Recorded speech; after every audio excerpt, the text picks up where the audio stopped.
कल लास्ट क्या पढ़ रहे थे अपन? आपको आवाज आ रही है? Vivek, Sheela, Tejaswini. Yes sir. Yes sir.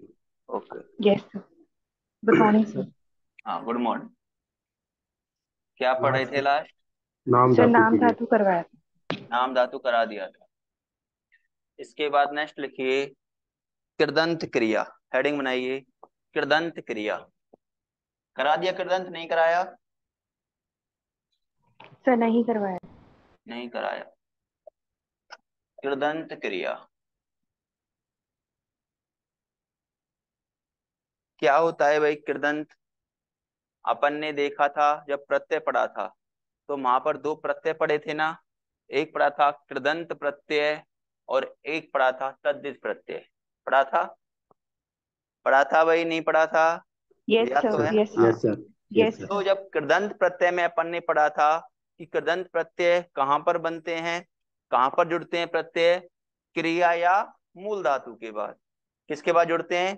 क्रिया या मूल धातु के बाद जो प्रत्यय जुड़ते हैं उनको क्या कहते हैं? कृदंत प्रत्यय।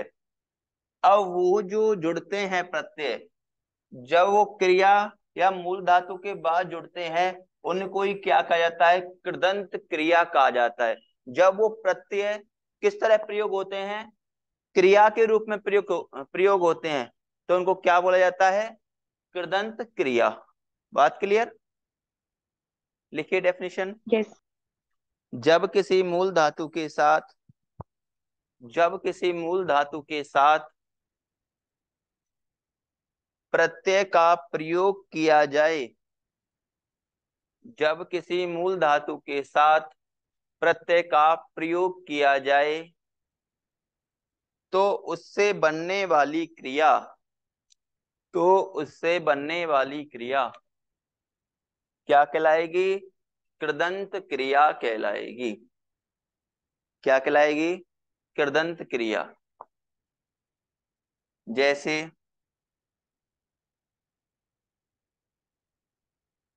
लिख क्या है? धातु है। क्या है? धातु है। अगर इसके अंदर मैंने क्या जोड़ दूं? ता प्रत्यय जोड़ देता हूं, तो क्या बन जाएगा? लिखता। अगर इसके अंदर मैंने ना प्रत्यय जोड़ दिया, तो क्या बन जाएगा? लिखना। अगर इसके अंदर मैंने आना प्रत्यय जोड़ दिया, तो क्या बन गया? लिखाना। अगर इसके अंदर मैंने आवट प्रत्यय जोड़ दिया, तो क्या बन गया? लिखावट।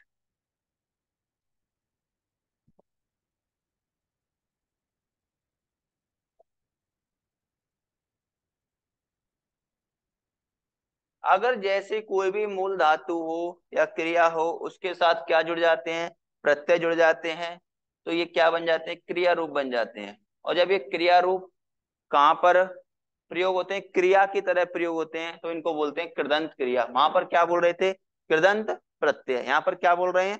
कृदंत क्रिया। जैसे जैसे मैंने कहा वह खेलते हुए गिर गया। मैंने क्या? अगर इसमें एक और लिख सकते हो, कर भी लगा सकते हो। कर। लिखकर।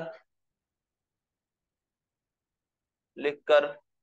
बहुत सारे लग सकते हैं प्रत्यय से, तो कोई दिक्कत नहीं है। जैसे क्या बोला मैंने? हाँ, वह खेलते हुए गिर गया। क्या है? खेलते हुए। आपके वहां पर एग्जाम में इस तरह आएगा, एक वाक्य होगा, वह खेलते हुए गिर गया, और खेलते हुए क्या कर दिया जाएगा?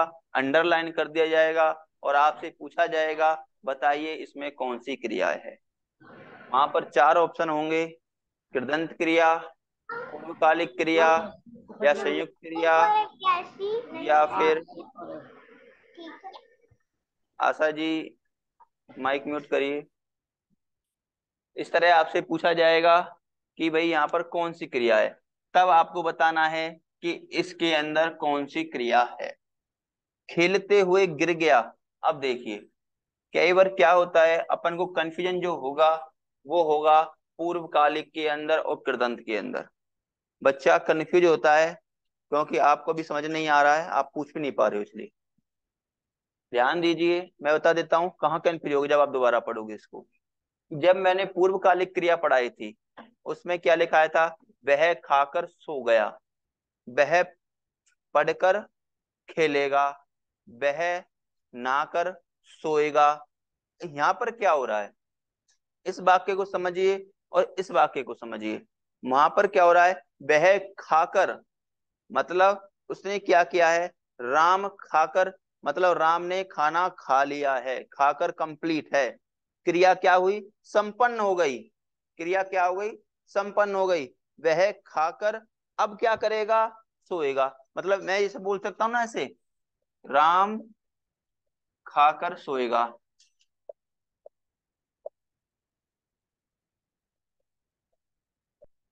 खाना खा लिया, ये तो अर्थ हो गया इसका, राम ने खाना खा लिया खाकर। हाँ, अब क्या है, सोएगा। अब इसके बाद क्या काम करेगा राम, राम सोएगा। यही तो अर्थ हुआ भाई, यही तो अर्थ हुआ, राम खाकर सोएगा। अब राम ने क्या कर लिया है, खाना खा लिया है, तो एक काम क्या कर लिया है उसने, फिनिश कर लिया है अपने जीवन का। अब दूसरा काम क्या है उसका, सोने का। तो अब वो दूसरा काम क्या करेगा, सोने का करेगा। इससे पता चल रहा है कि पूर्वकालिक क्रिया के अंदर जो क्रियाएं होती हैं वो क्या होती हैं, पहले संपन्न होती हैं, फिर दूसरी क्रिया का काम आता है, फिर तीसरी क्रिया का काम आता है। लेकिन कृदंत क्रिया के अंदर क्या होगा, बात समझिए मेरी, क्योंकि जो कंफ्यूजन पैदा करता है वो यही करता है आपको एग्जाम में। कृदंत क्रिया के अंदर क्या होगा, कृदंत क्रिया के अंदर जो एक क्रिया होगी, जो पहली वाली क्रिया होगी, इसका कार्य भी चल रहा होगा, ये पूर्ण नहीं कर रही होगी। ये क्या है, यहाँ पर तो क्या कर रही है क्रिया, कार्य को पूर्ण कर लिया, फिर उसके बाद दूसरा काम हो रहा है। लेकिन यहाँ पर क्या है, वह कार्य लगातार चल रहा है, उसके साथ फिर अन्य का, वह खेलते हुए गिर गया, कंटिन्यू है यहाँ पर, कंटिन्यूअस बोल सकते हैं आप, ठीक है ना। तो यहाँ पर जो क्रिया है ये क्या कर रही है, ये भी जारी है, और इसके साथ क्या हो रहा है, दूसरी क्रिया भी जारी है। बात क्लियर है ना। तो इसलिए क्या बोलेंगे इसको, कृदंत क्रिया। हाँ, जैसे चिड़िया चहचहाते हुए, सॉरी, डाल पर चहचहाते हुए पक्षी सुंदर लगते हैं, डाल पर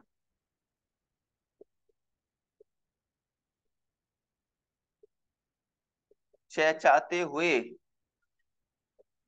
पक्षी सुंदर लगते हैं। डेफिनेशन लिखवाइए बस। हाँ, चहचहाते हुए पक्षी सुंदर लगते हैं। तो चहचहाते हुए क्या हो जाएगा, देखिए डाल पर चहचहाते हुए, चहचहाते हुए पक्षी मतलब कार्य क्या है, जारी है।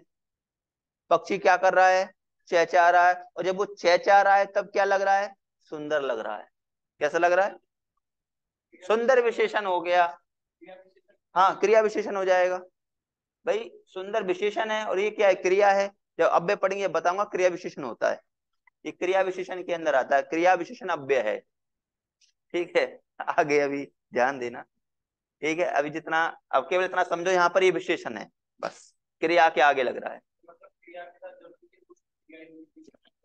हम्म अब तो यहाँ पर जो आपको अंडरलाइन होगी, जिसमें ये पूछा जाएगा कि कार्य आपका जारी है और वो लगातार चल रहा है, उसके बाद क्या हो रहा है, दूसरी क्रिया हो रही है, तो वो क्या कहलाएगी, कृदंत क्रिया।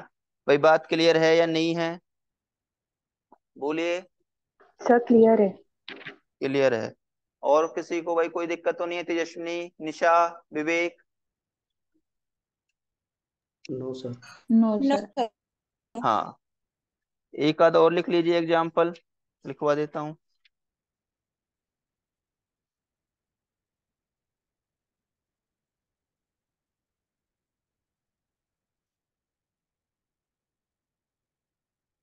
देखिए, नदियों का बहता जल सदैव शुद्ध रहता है, नदियों का बहता, नदियों का बहता हुआ जल, नदियों का बहता हुआ जल सदैव शुद्ध रहता है,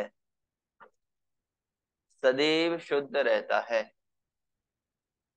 नदियों का बहता हुआ जल कैसा रहता है? सदैव शुद्ध रहता है। बहता हुआ पर अंडरलाइन कीजिए और बताइए इसमें कौन सी क्रिया है? पूर्वकालिक है या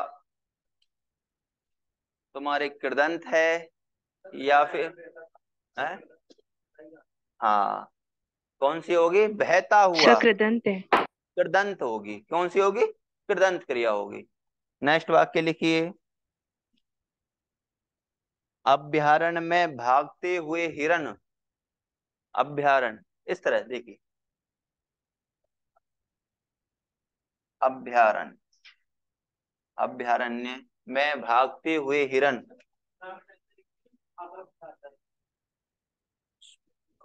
ध्यान रखिए, कई बार पूछा गया एग्जाम में। ठीक है, अभी एसआई के एग्जाम में भी आया था 2021 में। अभ्यारण शब्द शुद्धि में आया था और वहां पर लिखा हुआ था, 4 लिखे हुए थे ऑप्शन में। अभ्यारण, अभ्यारण्य,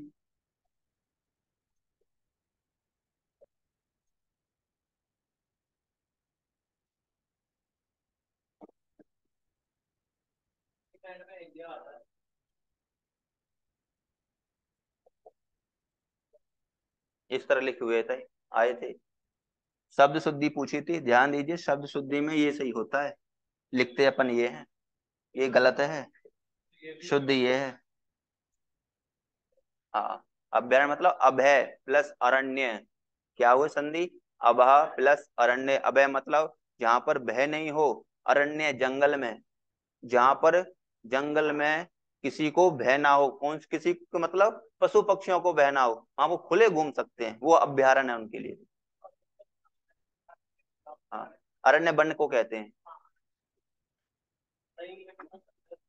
नहीं, अरण्य ये है।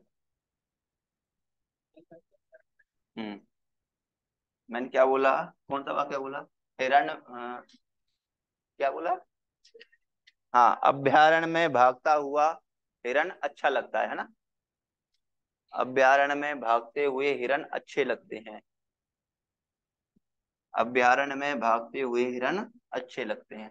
भागते हुए, भागते हुए पर अंडरलाइन कीजिए, कौन सी क्रिया होगी? कृदंत क्रिया। हाँ, नेक्स्ट क्रिया लिखिए, सजातीय क्रिया। हम्म, नेक्स्ट हेडिंग बनाइए, सजातीय क्रिया।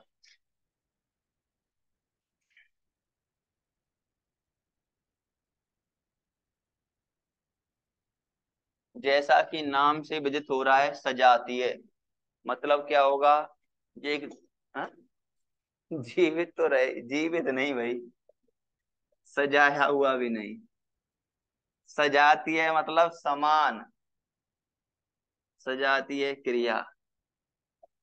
भाई एक धातु होगी, ध्यान दीजिए। क्या होगा सजातीय क्रिया के अंदर? एक धातु होगी और ये धातु से क्या बनता है? अपन क्या बनाते हैं? क्रिया बनाते हैं। जैसे ता प्रत्यय लगा दिया, लड़ता बन गया। अब इसी क्रिया से, ध्यान दीजिए थोड़ा सा, धातु है, धातु से अपन ने क्या बनाई? क्रिया बनाई। लेकिन जब अपन वाक्य में कोई क्रिया प्रयोग करते हैं तो क्या होना चाहिए? कि जो क्रिया है, अगर उसी के ही दो रूप आ जाएं, क्या आ जाएं? उसी के ही दो रूप आ जाएं। जैसे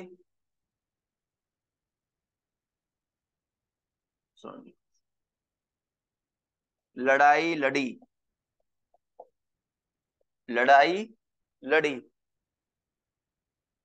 एक साथ आ गई। दोनों क्या है? एक ही क्रिया से बने हुए हैं। लड़ धातु है। कौन सी धातु है? लड़। आई प्रत्यय जुड़ा, लड़ाई और लड़ी। अब ये दोनों क्या है? यहाँ पर क्रियाएं। जब ये दो, एक धातु की दो क्रियाएं एक साथ आ जाएं तो उसे बोला जाता है सजातीय क्रिया। क्या बोला जाता है? सजातीय क्रिया। बात समझ में आई? एक धातु की जब दो क्रियाएं वाक्य में एक साथ प्रयोग हो जाएं तो उसको क्या बोलते हैं? सजातीय क्रिया। लिखिए डेफिनेशन। जब किसी वाक्य में, जब किसी वाक्य में, जब किसी वाक्य में एक ही मूल धातु से, एक ही मूल धातु से जब किसी वाक्य में एक ही मूल धातु से दो क्रियाओं का निर्माण होता है।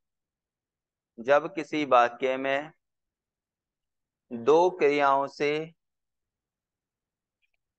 जब किसी वाक्य में एक ही मूल धातु से दो क्रियाओं का निर्माण होता है तो उसे सजातीय क्रिया कहते हैं। तो उसे सजातीय क्रिया कहते हैं। जैसे पुलिस ने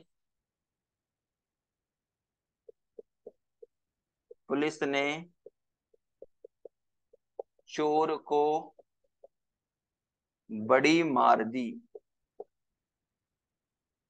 सॉरी बड़ी मार मारी। अब ठीक है ना, बड़ी मार मारी। पुलिस ने चोर को बड़ी मार मारी। अब किससे बनाए? मर। मर शब्द है मरना, मारना, मारी, ये शब्द किससे हैं? मर से। ठीक है ना, तो एक से क्या बन रहे हैं? दो क्रिया रूप बन रहे हैं, तो इस कारण ये क्या कहलाएगा? सजातीय क्रिया। जैसे पक्षी विचित्र बोली बोलते हैं। पक्षी विचित्र बोली बोलते हैं।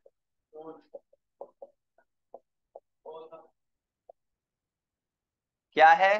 बोल, बोलना, बोली, ई प्रत्यय लगा तो बोली बना, बोल है। बोलता प्रत्यय लगाए तो बोलता बन गया, ना लगाए तो बोलना बन जाएगा। बात ठीक है ना? हाँ हाँ, बुलवाना। ठीक है, तो ये क्या हो जाएगा? सजातीय क्रिया। जैसे राजस्थान की धरती पर कई लड़ाइयां लड़ी गईं। राजस्थान की धरती पर कई लड़ाइयां लड़ी गईं। लड़ाइयां लड़ी, दो शब्द हैं। लड़ धातु से लड़ाइयां और लड़ी। राजस्थान की धरती पर कई सारी लड़ाइयां लड़ी गईं। बात क्लियर है ना? भारत ने लड़ाई लड़ी, ये भी ठीक है, ऐसे भी लिख सकते हो। नेक्स्ट हेडिंग बनाइए। नहीं नहीं, आगे नहीं आएगी, आगे नहीं आएगी। आगे आएगी तो फिर ये कौन सी क्रिया बन जाएंगी? उधर चली जाएंगी। या तो क्रियार्थक में चली जाएगी, अगर संज्ञा के रूप में प्रयोग है तो क्रियार्थक बन जाएगी। नहीं तो फिर जो आगे क्रिया आती है वो कृदंत आती है, पूर्वकालिक आती है। भाई ये क्रिया क्रिया के साथ आ रही है। देखो यहाँ पर क्रिया लास्ट में ही आ रही है। ये यहाँ लड़ाइयाँ, लड़ी और गई एक साथ है। आप बोल रहे हो आगे, बिल्कुल आगे ला करके आगे लाओगे तो संज्ञा आ जाएगी।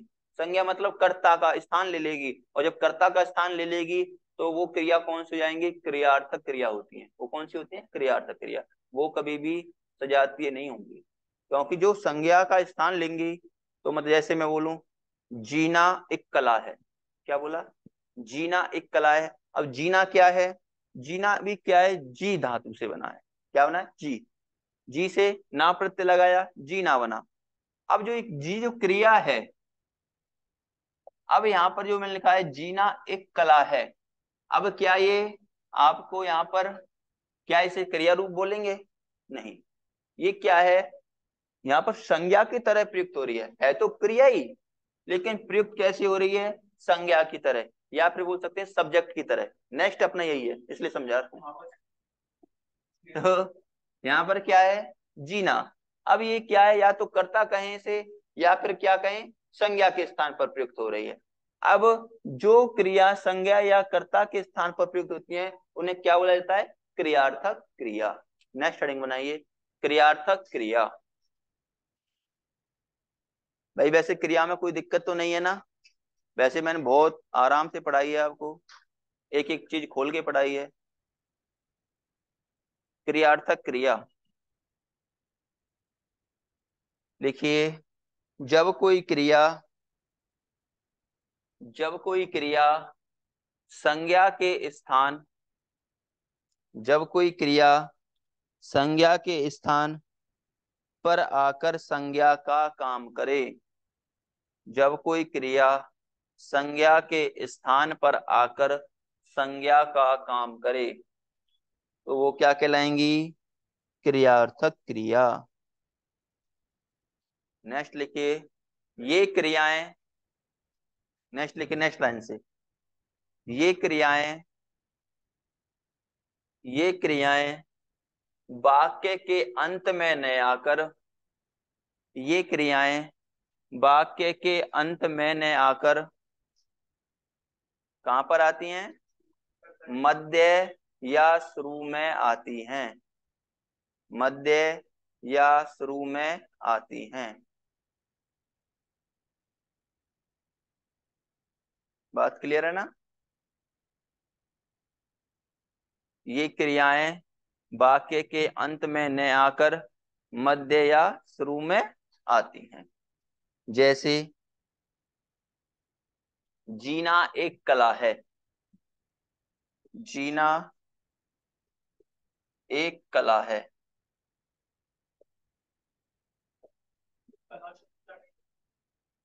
कला यहाँ पर एक है, तो ये जीना एक कला है। अब नहीं नहीं, विशेषण नहीं, यहाँ पर जो कला शब्द का जो स्थान दिया जाएगा वो केवल संज्ञा के स्थान पर दिया जाएगा, वो भी एक संज्ञा की तरह प्रयुक्त हुआ शब्द कला।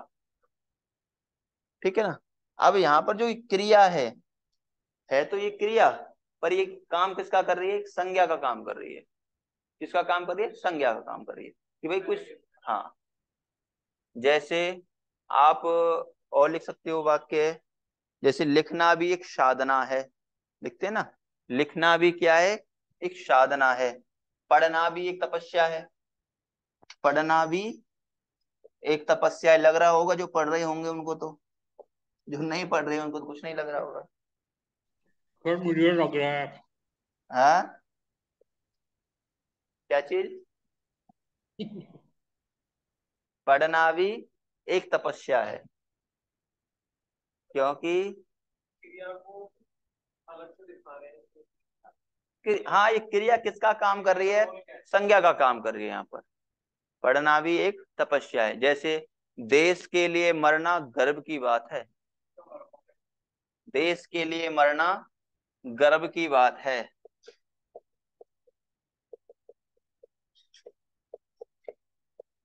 भाई है या नहीं है? है।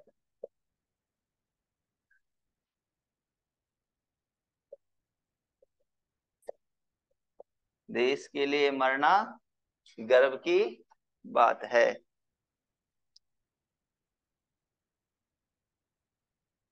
उसे देखना अच्छा लगता है।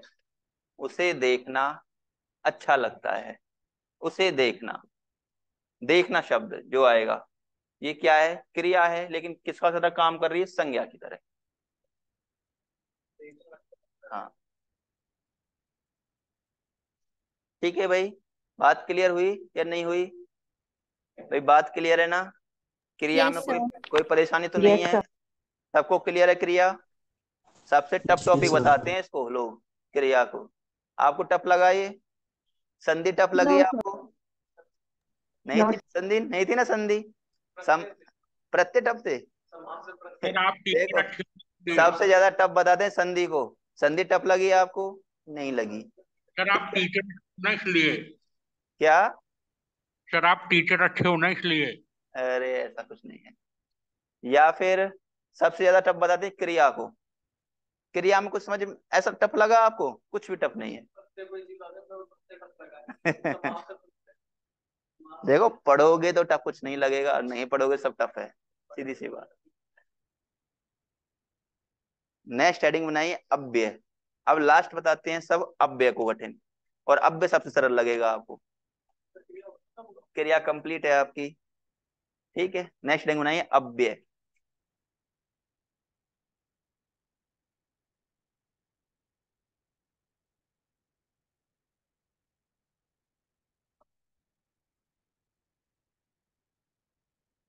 देखो भाई, अपनी 2-2 घंटे क्लास चल चुकी हैं, 2 दिन रहेंगी तो ज्यादा कोर्स कवर हो जाएगा। हाँ, कल भी 2 घंटे की होगी। अब जैसे 2 घंटे की कल हो जाएगी, और सोमवार को भी 1.5 घंटे की होगी। ठीक है, 3.5 घंटे हो जाएंगे अपने पास। और 3.5 घंटे के अंदर अपने पास क्या क्या टॉपिक कवर हो जाएंगे पता है आपको? अब भी ये कंप्लीट हो जाएगा। ठीक है, पूरा कंप्लीट हो जाएगा। इसके बाद क्या बचेगा अपने पास? लिंग और वचन। जहां तक हो सकता है लिंग और वचन भी कंप्लीट हो जाए। ठीक है ना? तो आपको थोड़ा सा पढ़ना है, ध्यान दीजिए। और फिर अपने पास ज्यादा टॉपिक बचेंगे नहीं, बहुत कम टॉपिक रह जाएंगे। हेडिंग बनाइए अव्यय।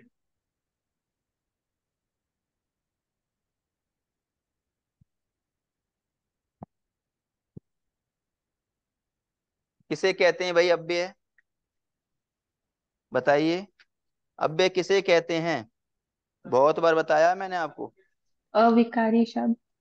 हाँ, अविकारी शब्द को क्या कहते हैं? अव्यय। मतलब जिसका वे ना हो सर। क्या ना हो? जिसका वे ना हो। हाँ, जो जिसका, खत्म ना हो। हाँ, जो खत्म ना हो। ठीक है। लेकिन अगर इसे और व्याकरण की दृष्टि से बात करें, ये बात तो ठीक है, जिसका व्यय ना हो वो अव्यय। ठीक है, लेकिन इसी को ही क्या बोल दिया जाता है? अविकारी बोल दिया जाता है। क्या बोला जाता है? अविकारी। अगर इसका सही रूप में डेफिनेशन देखें, तो जो शब्दों पर किसका प्रभाव नहीं पड़ता हो? लिंग, वचन, काल और कारक का प्रभाव नहीं पड़ता हो, वो क्या कहलाएंगे? अव्यय या अविकारी शब्द। और विकारी शब्द कौन से होते थे? नेक्स्ट पहले पढ़े थे अपन ने। विकारी शब्द क्या थे? संज्ञा क्या था? विकारी शब्द था। सर्वनाम क्या था? विकारी था। विशेषण क्या था? विकारी था। क्रिया क्या थी? विकारी था। ये चारों चारों क्या थे? विकारी थे। अब बात कर रहे हैं हम अविकारी की। किसकी बात कर रहे हैं? अविकारी की। अब इन पर अपन ने क्या देखा था? जो संज्ञा हो, सर्वनाम हो, सविशेषण हो, क्रिया हो, जब ये बदलते थे तो क्या होता था? क्रिया में, उसके वचन में, तो क्या हो जाता था? परिवर्तन होता था। काल में परिवर्तन हो जाता, कारक में परिवर्तन होता था। तो इस कारण ये क्या कहला रहे थे? विकारी। क्या कहला रहे थे? विकारी। लेकिन जो अविकारी शब्द हैं, इन पर लिंग, वचन, काल और कारक का प्रभाव नहीं पड़ेगा। क्या नहीं पड़ेगा? लिंग, वचन, काल और कारक का कोई भी प्रभाव नहीं पड़ेगा। जैसे हैं, अविकारी शब्द जैसा होगा वह ऐसा ही रहेगा, चाहे लिंग बदले, चाहे काल बदले। मतलब सब्जेक्ट का कोई काल बदले तो अविकारी में कोई फर्क नहीं पड़ रहा, चाहे क्रम में कोई परिवर्तन हो रहा है तो अविकारी पर कोई फर्क नहीं पड़ रहा, चाहे क्रिया में कोई परिवर्तन हो रहा है तो अविकारी पर कोई फर्क नहीं पड़ रहा है। अविकारी शब्द यथावत है। कैसा है? यथावत है। जैसे, हाँ, हाँ, जैसे मैंने लिखा, मैंने बोला राहुल धीरे धीरे लिखता है। क्या बोला मैंने? राहुल धीरे धीरे लिखता है।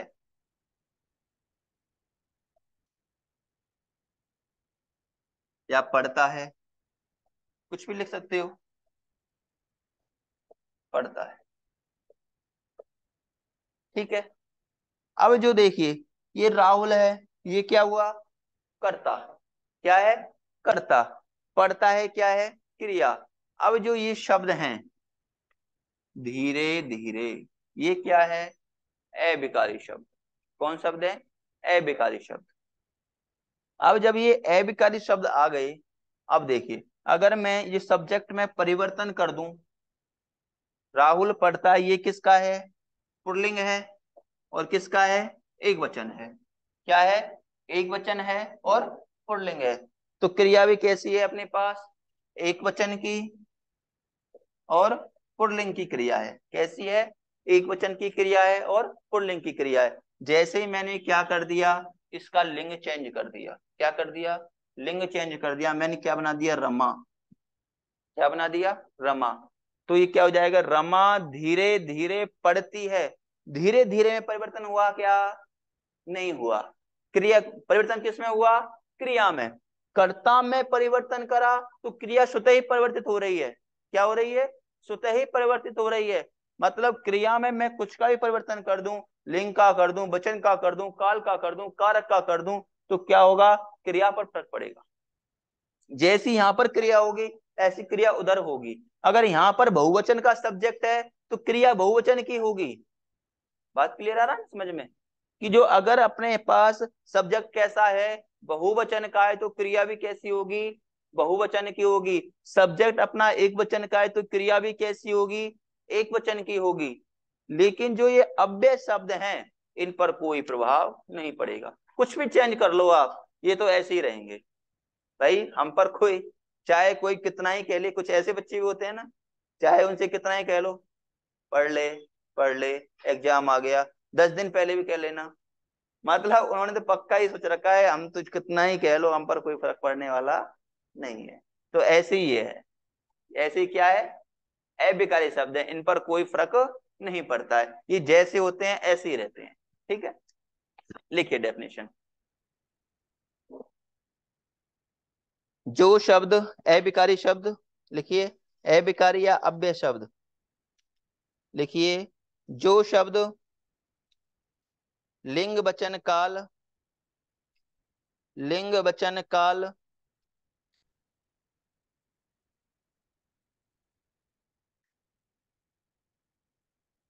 जो शब्द लिंग वचन काल कारक से प्रभावित नहीं होते हैं, प्रभावित नहीं होते हैं, जो शब्द लिंग वचन काल कारक से प्रभावित नहीं होते हैं वे क्या कहलाते हैं, अविकारी या अव्यय शब्द कहलाते हैं। अविकारी या अव्यय शब्द कहलाते हैं। जैसे राहुल धीरे धीरे पढ़ता है, वह प्रतिदिन घूमता है, वह प्रतिदिन घूमता है। अब ये प्रतिदिन क्या है, प्रतिदिन भी क्या है, एक अविकारी शब्द है। क्या है, अविकारी शब्द है। वह प्रतिदिन घूमता है, वह हर दिन काम करता है, वह हर दिन काम करता है। अब हर दिन भी क्या है, ये भी एक अविकारी शब्द है, वह हर दिन काम करता है।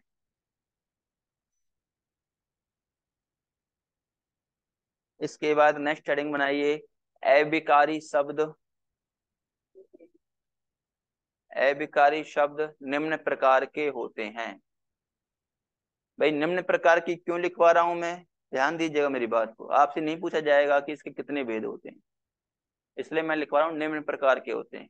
क्योंकि स्टैंडर्ड बुक पढ़ोगे तो कहीं पर 6 मिलेंगे, किसी राइटर ने 6 लिख रखे हैं, किसी ने 5 लिख रखे हैं, किसी ने 7 लिख रखे हैं। लोकल बुक पढ़ोगे कहीं पर 4 देखने को मिलेंगे, कहीं पर 5 मिल जाएंगे, कहीं पर 6 मिल जाएंगे। तो इसलिए मैं लिखवा रहा हूँ अविकारी शब्द निम्न प्रकार के होते हैं। हाँ हाँ हाँ, हर दिन भी अव्यय भाव होता, हर दिन।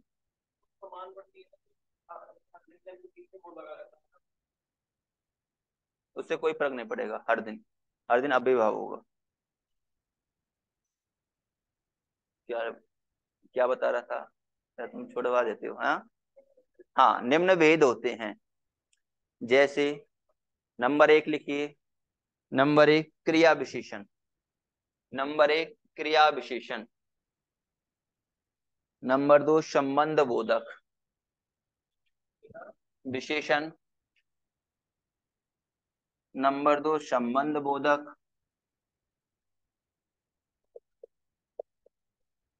क्रिया विशेषण, संबंध बोधक। नंबर 3 समुच्चय बोधक।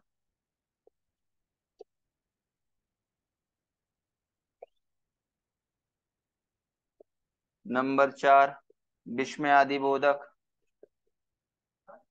विस्मयादि बोधक। नंबर 5 निपात। है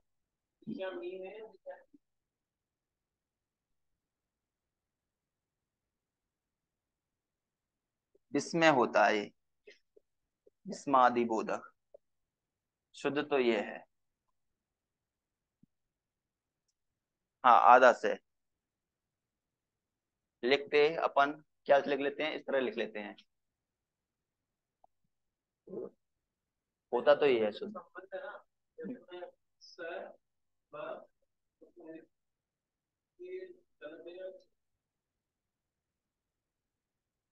ये दो बिंदी आएंगी, ठीक है, सही नहीं, सही है। क्रिया विशेषण होता है, दूसरा होता है संबंध बोधक, तीसरा होता है समुच्चय बोधक, चौथा होता है विस्मयादि बोधक और पांचवा होता है निपात। अब बात करते हैं क्रिया विशेषण क्या है, संबंध बोधक क्या है, समुच्चय बोधक क्या है, विस्मयादि बोधक क्या है और निपात क्या है। ये आपके सिलेबस में दे रखे हैं, इसलिए इतना ही पढ़ाना जरूरी है, इससे ज्यादा नहीं दे रखे आपके में। आपने देखा होगा सिलेबस, तो क्रिया विशेषण दे रखा है आपके उसमें, है ना, और दूसरा संबंध बोधक दे रखा है, सबसे मेन क्या है क्रिया विशेषण, और सबसे दूसरा जो पूछा जाता है निपात, ध्यान रखना है, निपात और क्रिया विशेषण ज्यादा पूछा जाता है। वो तो पढ़ाऊंगा, ये सबको बता रहा हूँ, जिसमें ज्यादा क्वेश्चन आते हैं आपके एग्जाम में वो आता है क्रिया विशेषण से और निपात से। सबसे पहले हेडिंग बनाइए क्रिया विशेषण। क्रिया विशेषण किसे कहेंगे भाई, बताइए, नाम से देखा करो तुम तो, जैसे मैंने आपको समझा रखा है नाम से। जो क्रिया की विशेषता बताए। तो क्या करें, क्रिया विशेषण, क्रिया है और विशेषण क्या होता है, विशेषता बताना। जो क्या करे, क्रिया की विशेषता बता दे, उसे क्या बोलेंगे, क्रिया विशेषण। अब जब क्रिया की विशेषता बताएगा, माना कि कोई भी वाक्य है, उसके साथ ये क्या है, क्रिया है, यहाँ पर क्या है, क्रिया है, और क्रिया के साथ क्या आ गया, कोई अव्यय आ गया या कोई विशेषण शब्द आ गया, क्या आ गया, विशेषण शब्द आ गया। अब जो क्रिया के साथ जुड़ा हुआ है वो क्या होगा, क्रिया की विशेषता वाले शब्द हो जाएगा, उसे अपन क्या बोल रहे हैं, अव्यय या विकारी शब्द। जब संज्ञा के साथ विशेषता बता रहा था ना एक शब्द, कहां पर, विशेषण में, तो वो क्या बन रहे थे, विशेषण बन रहे थे, ठीक है। अब यहाँ पर क्या देख रहे हैं अपन, क्रिया की विशेषता बता रहा है, तो ये क्या हो गया, क्रिया विशेषण। लिखिए डेफिनेशन,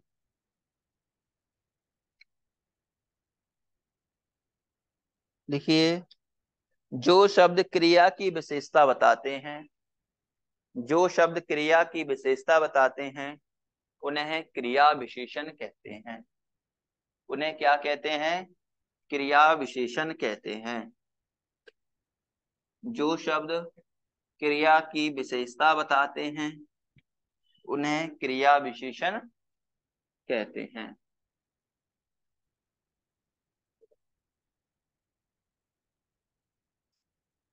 जैसे, लिखिए, जैसे मोहन अभी गया है, मोहन अभी गया है, अभी गया है, अभी गया है। ये क्या है, गया क्या है, क्रिया है, और क्रिया के साथ जो शब्द जुड़ा हुआ है वो क्या होगा, क्रिया विशेषण। अब ये क्या कहलाएगा, क्रिया विशेषण। ये क्या है, अविकारी शब्द है, कैसा शब्द है, अभी अविकारी शब्द, तो ये कहलाएगा क्रिया विशेषण। जैसे वह दिन भर लिखता रहता है, वह दिन भर लिखता रहता है,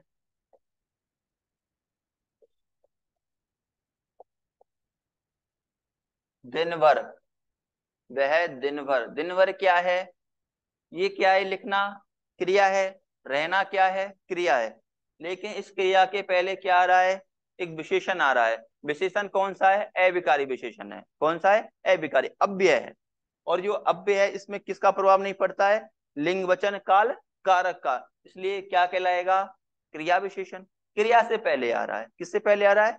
क्रिया से पहले आ रहा है, तो ये क्या हो जाएगा? क्रिया विशेषण। जैसे वह बहुत बोलता है, वह बहुत, अब बहुत क्या है यहाँ पर? ये भी क्रिया विशेषण है। बोलना क्या है? क्रिया है, क्रिया से पहले आ रहा है तो क्या हो जाएगा? ये भी क्रिया विशेषण है। बात क्लियर है ना क्रिया विशेषण में? लिखिए, नेक्स्ट लाइन से लिखिए, क्रिया विशेषण के 4 भेद होते हैं। क्रिया विशेषण के 4 भेद होते हैं। हम्म हम्म हम्म नहीं नहीं, राम सुंदर लड़का है, तुम कंसेप्ट नहीं समझते हो।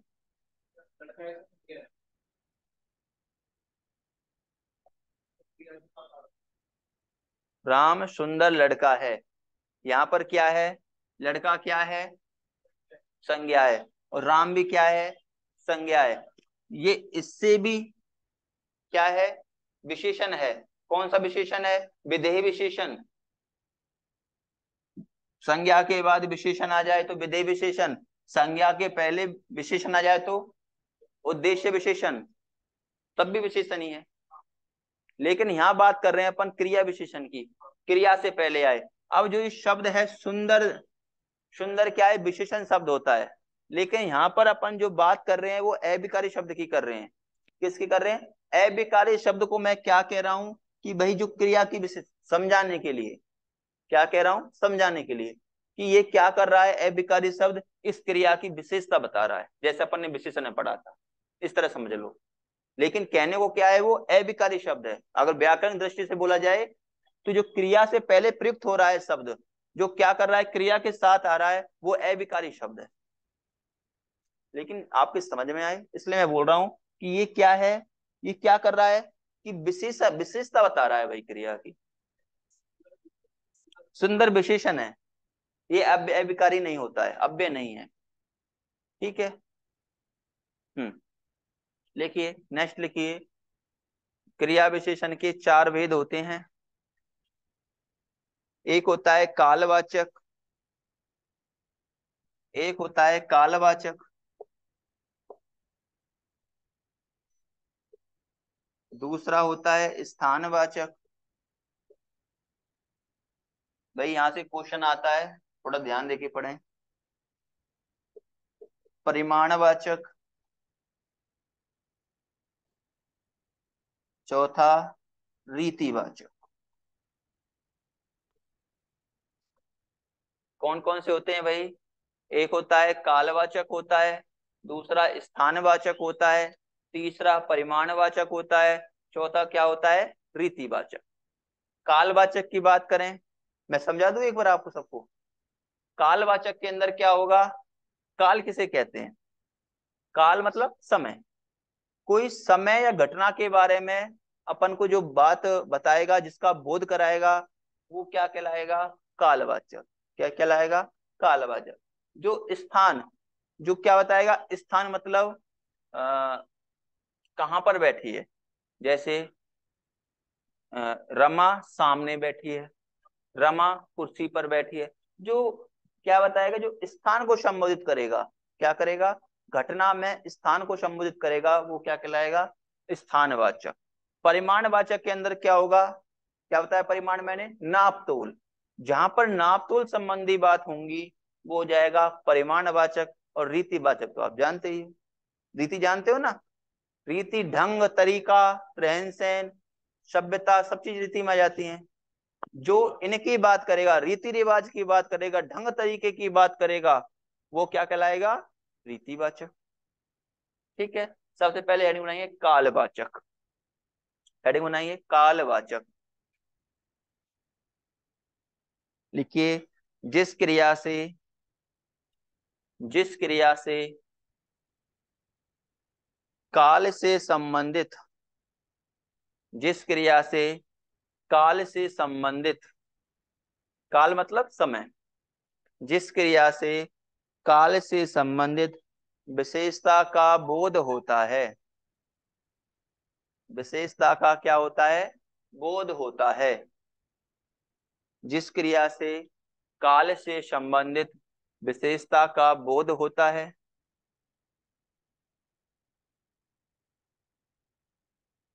अर्थात क्रिया के घटित होने, अर्थात क्रिया के घटित होने। सर एक बार प्लीज रिपीट कर दीजिए, वॉइस नहीं आ रही। जिस क्रिया से जिस क्रिया से जिस क्रिया से काल से संबंधित, मतलब समय से संबंधित विशेषता का बोध होता है। अर्थात क्रिया के घटित होने का समय, अर्थात क्रिया के घटित होने का समय क्या कहलाता है? कालवाचक क्रिया विशेषण कहलाता है। क्या कहलाएगा? कालवाचक क्रिया विशेषण।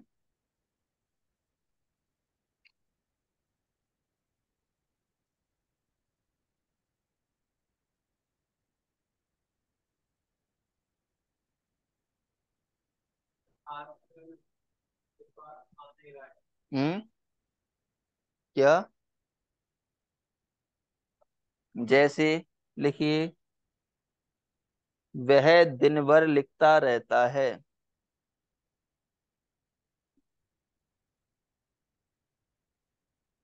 सॉरी सॉरी, सही है। वह दिन भर लिखता रहता है, सही है। दिन भर तो काल का यह संबंधित करता है। वह दिन भर लिखता रहता है।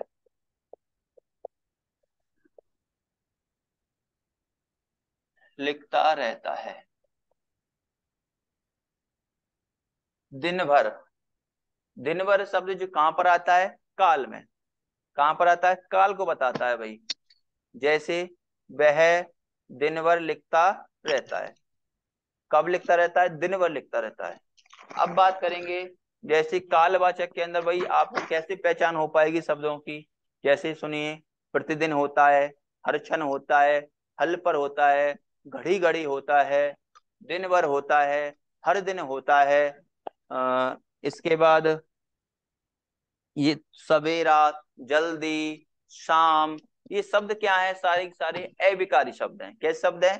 अविकारी शब्द। जैसे दोपहर, प्रातःकाल, अभी, जब, तब, परसों, अरसों, ये सारे शब्द क्या होते हैं? अविकारी शब्द होते हैं। और ये किसको संबोधित करते हैं? काल को। आप लिख सकते हो अगर आपको समस्या हो तो। भाई आपको समझ में नहीं आता हो कि अविकारी किसको बोले तो वो लिख सकते हो कुछ शब्दों को। लिखवाऊं या छोड़ दूं? बोलो लिखवा तो। दो सर। हाँ, लिख लीजिए, कुछ शब्द लिख लीजिए। जैसे आज, कल, परसों, लिख लीजिए। आज, कल, परसों। आज कल भी लिख लीजिए और आज कल भी लिख लीजिए, जैसे तुम्हारा मन करे। ये सभी होते हैं अभिकारी, इन पर कोई फर्क नहीं पड़ेगा। आज, कल, परसों, तरसों, जब, तब, कभी, अभी, तुरंत, कभी, अभी, तुरंत, फिर, कभी, अभी, तुरंत, फिर, पहले, सवेरे, शाम, पहले, सवेरे, शाम, पहले, सवेरे, शाम, जल्दी,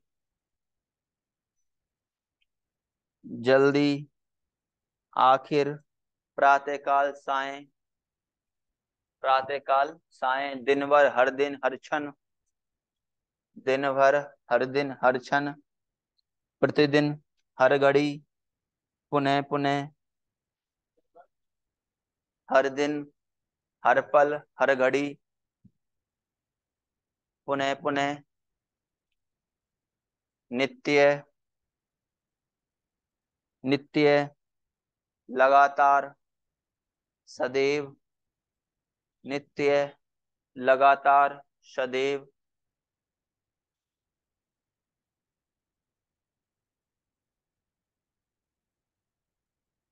इतनी देर रात भर, कभी कभी, इतनी देर रात भर, कभी कभी, आदि।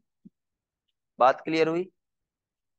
ये सब किसको प्रदर्शित कर रहे हैं? काल को। ये शब्द किसको प्रदर्शित करते हैं? काल को। अधिकतर शब्द जैसे हर दिन, प्रतिदिन, हर घड़ी, पुनः पुनः, जल्दी, शाम, सवेरे, प्रतिदिन, हर क्षण, ये किसको कर रहे हैं? काल को। वह दिन भर लिखता रहता है। अब देखिए कालवाचक इसको क्यों बोल रहा हूं, ये क्या है? क्रिया है। क्या है? क्रिया है। और इससे पहले कौन सा अव्यय आ रहा है? कालवाचक का। कौन सा अव्यय आ रहा है? समय का।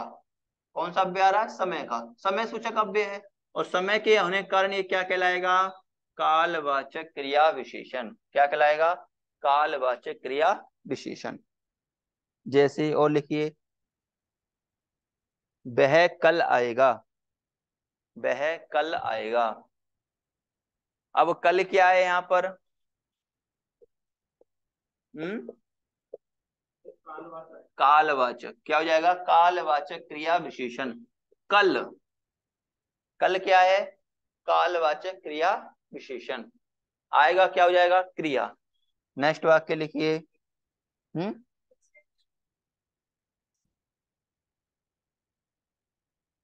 हाँ, वही समय सूचक शब्द बोल सकते हो इनको ही। इनको ही समय सूचक शब्द बोलते हैं, समय को प्रदर्शित कर रहे हैं। जैसे नेक्स्ट वाक्य लिखिए, राम अभी आया है। राम अभी आया है। अभी कब आया? अभी आया है, तुरंत आया है। तो अब ये कैसा शब्द है? किसको प्रदर्शित कर रहा है? काल को। अभी आया है, तो ये क्या हो जाएगा? कालवाचक क्रिया विशेषण। भाई जिसको इस तरह समझ नहीं आ रहा हो वो विशेष लिख लीजिए। जिसको अगर अब भी पहचान करने में समस्या आ रही है भाई काल सूचक शब्द होता है, तो वो क्या लिख लीजिए? विशेष लिख लीजिए। लिखिए विशेष। इंग्लिश मीडियम वालों के लिए ज्यादा है अच्छा। क्यों? लिख लीजिए विशेष। वैसे तो आपको समझ आना चाहिए कि क्यों है ये कालवाचक, क्योंकि आपको मैंने बता दिए, शब्द भी बता दिए कि भाई ये कहाँ पर आते हैं। कालवाचक मतलब समय को प्रदर्शित कर रहे हैं शब्द। फिर भी लिख लीजिए विशेष। कालवाचक क्रिया विशेषण की पहचान के लिए, कालवाचक क्रिया विशेषण की पहचान के लिए, कालवाचक क्रिया विशेषण की पहचान के लिए वाक्य में प्रयुक्त क्रिया के साथ, वाक्य में प्रयुक्त क्रिया के साथ, वाक्य में प्रयुक्त क्रिया के साथ कब जोड़कर प्रश्न करना चाहिए? क्या जोड़कर करना चाहिए? कब। कब। कब जोड़कर प्रश्न करना चाहिए। जोड़कर प्रश्न करना चाहिए। जैसे देखिए, वह लिखता, वह दिन भर लिखता रहता है। क्रिया क्या है? लिखता रहता है। मैंने कहा कब लिखता रहता है? देखो अब क्रिया खुद बताएगी आपको ये कौन सा विशेषण है। भाई लिखता रहता है, दिन भर लिखता रहता है, समझ में ही नहीं आ रहा है। एग्जाम में बैठे हैं, क्योंकि प्रेशर इतना होता है कि दिमाग काम करना ही छोड़ देता है। उसको आधी चीज तो सही हो आती भी है, तो भी गलत कर रहे होते हैं वहां बैठ करके। अब समझ में नहीं आ रहा है कि भाई ये वाक्य है क्या, तो बस इतना कर लेना, लिखता रहता है, क्रिया पे जाना, इतना तो पहचान कर लोगे ना भाई ये क्रिया है। क्रिया पे जाना, क्रिया से कहना भाई तू ही बता ये क्या है। और क्रिया जैसे तुम कहोगे लिखता रहता है, कब लिखता रहता है, और जैसे ही वो कहेगी कब, और कब जैसी शब्द आया, तो आप समझ में चाहिए कि क्या है? कालवाचक है। कब लिखता रहता है, कब आएगा, कब जाएगा, कब खाएगा, सब जो कब में आएगा वो सब क्या हो जाएंगे? कालवाचक क्रिया विशेषण। अब तो हो जाएगा ना भाई। आता है क्वेश्चन इसलिए पूछ रहा हूँ आपसे, अब तो हो जाएगा ना। इससे सरल क्या बताऊंगा तुमको। नेक्स्ट हेडिंग बनाइए, स्थानवाचक। स्थानवाचक क्रिया विशेषण।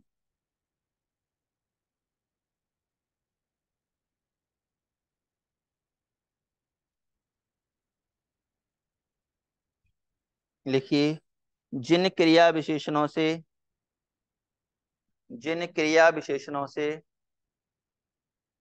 क्रिया के संपन्न होने, जिन क्रिया विशेषणों से क्रिया के संपन्न होने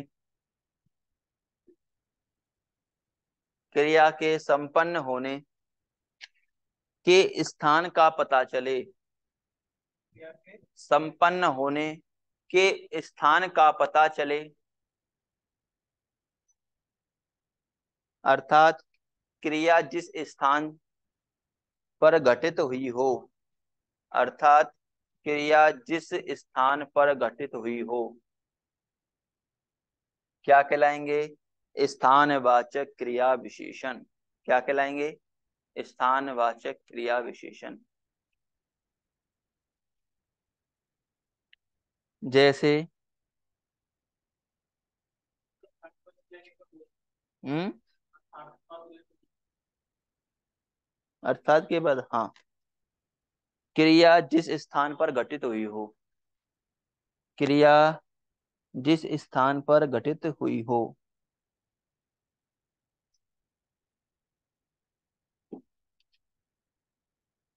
अब भाई स्थानवाचक में कौन से शब्द आएंगे? हाँ, स्थान वाले। अब स्थान वाले तो ये नहीं आएगा, भारत, राजस्थान, भरतपुर, ये नहीं आएंगे। कैसे आएंगे? नीचे, ऊंचा, नीचा, भाई पास, दूर। जैसे कुर्सी पास रखी है। हाँ, अब भैया कुर्सी पास रखी है। अब पास क्या है? पास क्या बता रहा है? स्थान को बता रहा है। कहाँ रखी है कुर्सी? पास में रखी है, मतलब पास में रखी है। पास जो है वो स्थान है, तो इस स्थान को प्रदर्शित कर रहा है, तो ये क्या कहलाएगा? स्थानवाचक। अगर समझ में नहीं आता, कुछ शब्द लिख लीजिए, फिर भी इसके भी लिख लीजिए। कुछ शब्द लिख लीजिए, जिसको समझ में नहीं आता है, और जिसको आता है वो छोड़ दीजिए। कुछ शब्द जैसे पास, दूर, ऊपर नीचे, भीतर बाहर। पास, दूर, ऊपर नीचे, भीतर बाहर।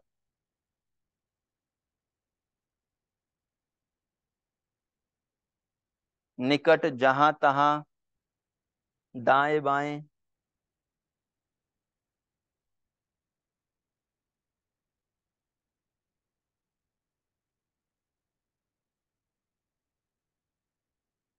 उत्तर से दक्षिण, दक्षिण से पूरब, मतलब जहां पर क्या बताया जाए? विस्तार बोधक की बात हो। जैसे उत्तर से दक्षिण, दक्षिण से पूरब दिशाओं में इस तरह बात की जाए, तो वहां पर सब क्या होते हैं? स्थान सूचक शब्द हैं। क्या शब्द हैं? स्थान सूचक शब्द। अब तो क्लियर है ना? जैसे लिखिए, एक वाक्य लिखिए, वह बाहर खेल रहा है। वह बाहर खेल रहा है।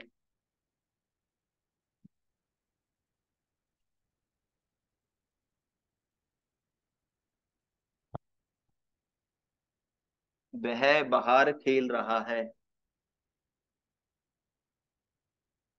बाहर क्या है? काल सूचक शब्द है या स्थान सूचक शब्द है? स्थान सूचक शब्द। खेल रहा है। अब मैंने इसको स्थानवाचक क्रिया विशेषण क्यों कहा? क्योंकि इसके बाद क्या है? क्रिया है, और क्रिया से पहले क्या आ रहा है? स्थान सूचक शब्द आ रहा है। ये क्या है? स्थानवाचक शब्द है। स्थानवाचक शब्द होने के कारण ये क्या कहलाएगा? स्थानवाचक क्रिया विशेषण।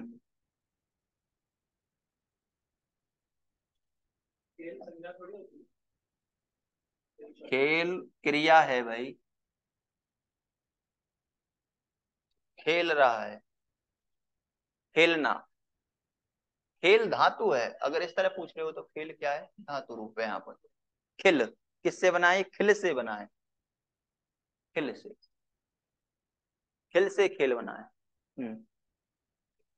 हाँ, जैसे रमन आगे बैठा था, रमन आगे बैठा है। रमन आगे बैठा है, आगे। सर ये खेलना खिल से क्यों बना है? मतलब खेलना, खिलना फिर किससे बना है? फूल खिल खिलते हैं वो किससे बना है फिर? नहीं, वो तो खिल है ही है। और जो ये खेल है ना, ये भी खिल से ही उत्पत्ति मान जाती है इसकी। आपको सब तो, अगर आप वैसे देखोगे तो ये खेल ही मिलेगा आपको। खेल से खिलाना, खिलवाना, जो शब्द बनेगा ना खेल से ही, खिलवाना। खिलाना, ये इसी से बनेंगे। अगर इसके मूल में जाकर के बात करें तो जो इसकी जो इनकी उत्पत्ति का जब सबका स्रोत आता है वो ये आता है मूल धातु से संस्कृत में। हाँ,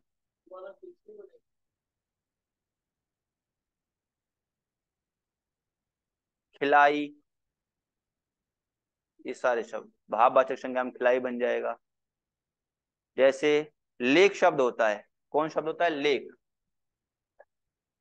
लेख, लेख से क्या बनता है? लेखक। हाँ, लिखाई, लिखावट। अगर इसका मूल देखें, मूल क्या है इसका? लिख है। लेख क्या हुआ? संज्ञा शब्द कह सकते हैं। खेल किसे बोल सकते हैं? संज्ञा शब्द बोल सकते हैं। इस तरह से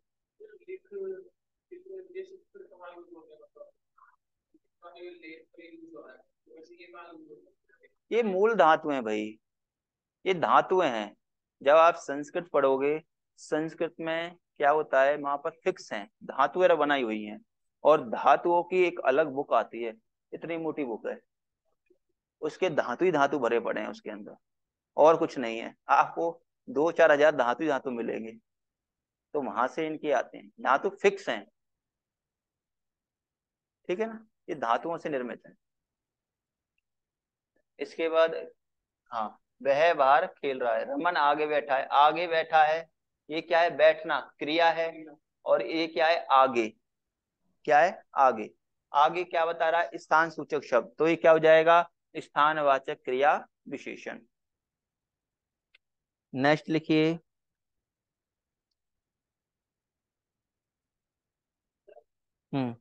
वह कहाँ रहता है? वह कहाँ रहता है? सब कराएंगे आगे, अभी रुको, कराएंगे, इसमें नहीं है, वो आगे होगा, वो बताएंगे, डिफरेंस ही बताऊंगा इनका आगे में। पर तसल्ली तो रखो आप। अब जैसे मैं क्रम से चल रहा हूँ ना, अगर मैं बीच में अब नई नई चीजों को जोड़ोगे ना आप, तो अपने जो टॉपिक से उससे भटक जाएंगे। वो बगीचा सोच के बोल रहा ना, मैं बताऊंगा, वो पढ़ाऊंगा ना समुच्चय बोधक, संबंध बोधक पढ़ाऊंगा, तब पढ़ाऊंगा उसको। जब इनमें आपस में वो डिफरेंस कराऊंगा। अभी मैं केवल आपको यही समझा रहा हूँ, फिर डिफरेंस भी तो कराऊंगा इनमें, कि उनके साथ इनको कैसे होगा। जिसमें बच्चों को कठिन लगता है, जहां पर पेपर में जाकर ये कहते हैं सर अब तो हुआ ही नहीं, वही कराएंगे आगे भी अपन, डिफरेंस कराएंगे। जो वाक्य आप कह रहे हो ना, इस तरह के वाक्य वहां कराएंगे। अभी पहले आप इसको समझो, सिंपल सिंपल। जैसे कुर्सी पास रखी है, कुर्सी पास रखी है, कहाँ रखी है? पास रखी है। छात्र पास बैठे हैं, कहाँ बैठे हैं? पास में बैठे हैं। अभी पास शब्द क्या है? स्थान सूचक शब्द है। बात क्लियर है ना भाई? अब भी समझ में नहीं आ रहा है तो फिर क्या करें आप, जो एक क्रिया है इसमें क्या लगा दें, इससे कहें भाई क्रिया आप ही बताएं हमको, ये है कौन सा वाक्य। तो क्रिया से कहोगे कहाँ रखी है। अगर शब्द क्रिया क्या जोड़ती है, कहाँ शब्द जोड़ती है, तो वो क्या बताती है? स्थान को बताती है। क्या बताती है? स्थान को बताती है। काल में क्या था? कब जोड़ रही थी। और यहाँ पर क्रिया क्या जोड़ेगी? कहाँ शब्द जोड़ेगी, तो क्या बताएगी? स्थान को बताएगी। लिख लीजिए विशेष करके भी, क्रिया के साथ कहाँ रखकर प्रश्न करने पर, क्रिया के साथ कहाँ रखकर प्रश्न करने पर, कहाँ रखकर प्रश्न करने पर जो उत्तर मिले, जो उत्तर मिले वह स्थान बोधक क्रिया विशेषण अव्यय होगा।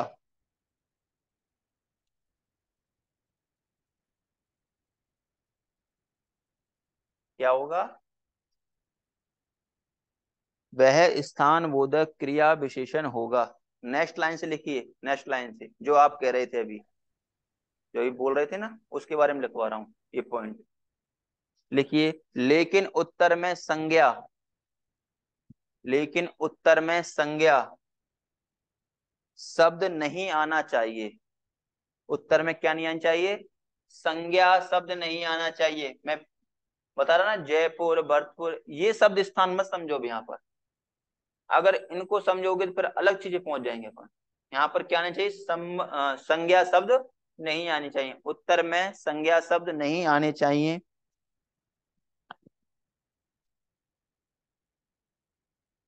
ठीक है ना। नेक्स्ट लिखिए परिमाणवाचक क्रिया विशेषण। नेक्स्ट हेडिंग बनाइए परिमाणवाचक क्रिया विशेषण। परिमाणवाचक क्रिया विशेषण लिखिए जिन क्रिया विशेषणों से, हाँ, परिमाण का अर्थ क्या होता है, माप तोल। जिन क्रिया विशेषणों से क्रिया के परिमाण कोष्टक में लिख दिए नापतोल, कोष्टक में लिख लीजिए नापतोल का पता चलता है, का पता चलता है। नापतोल का क्या चलता है, पता चलता है।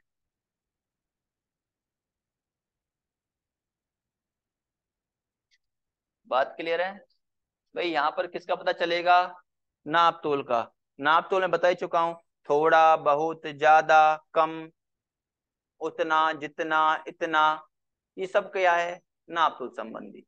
जैसे मैंने कहा थोड़ी चीनी, बात करी थी ना अभी आगे, थोड़ा ये, थोड़ा नमक, थोड़ा सब्जी, बहुत ज्यादा तेल। तो ये क्या है, बहुत ज्यादा, थोड़ा, तीखा, कम, अधिक, ये क्या है, परिमाण को दर्शा रहे हैं। किसको दर्शा रहे हैं, परिमाण को। जिसको समझ में नहीं आता है वो लिख भी सकता है, थोड़ा, कम, ज्यादा, अ, इतना, जितना, ये सब किसको दर्शाते हैं, परिमाण को। जैसे मैंने कहा वह कम बोलता है, क्या बोला, वह कम बोलता है।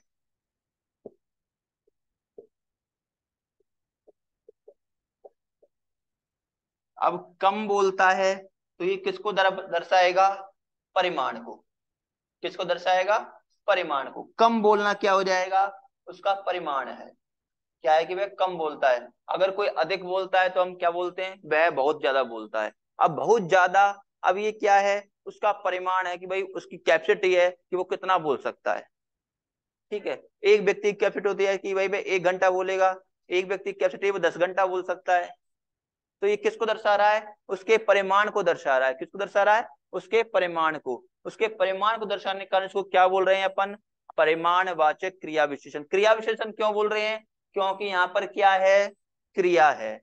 क्या है, क्रिया है। और ये किससे जुड़ी हुई है, क्रिया परिमाण से जुड़ी हुई है, तो इसलिए क्या बोल रहे हैं, परिमाणवाचक क्रिया विशेषण। ठीक है, जैसे लिखिए वह कम बोलता है, चीनी थोड़ी है, चीनी थोड़ी है,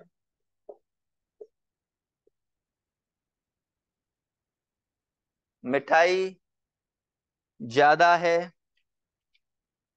मिठाई ज्यादा है,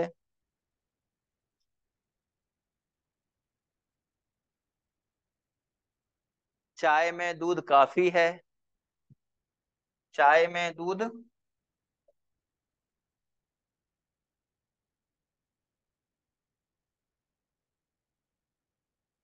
काफी है, चाय में दूध काफी है।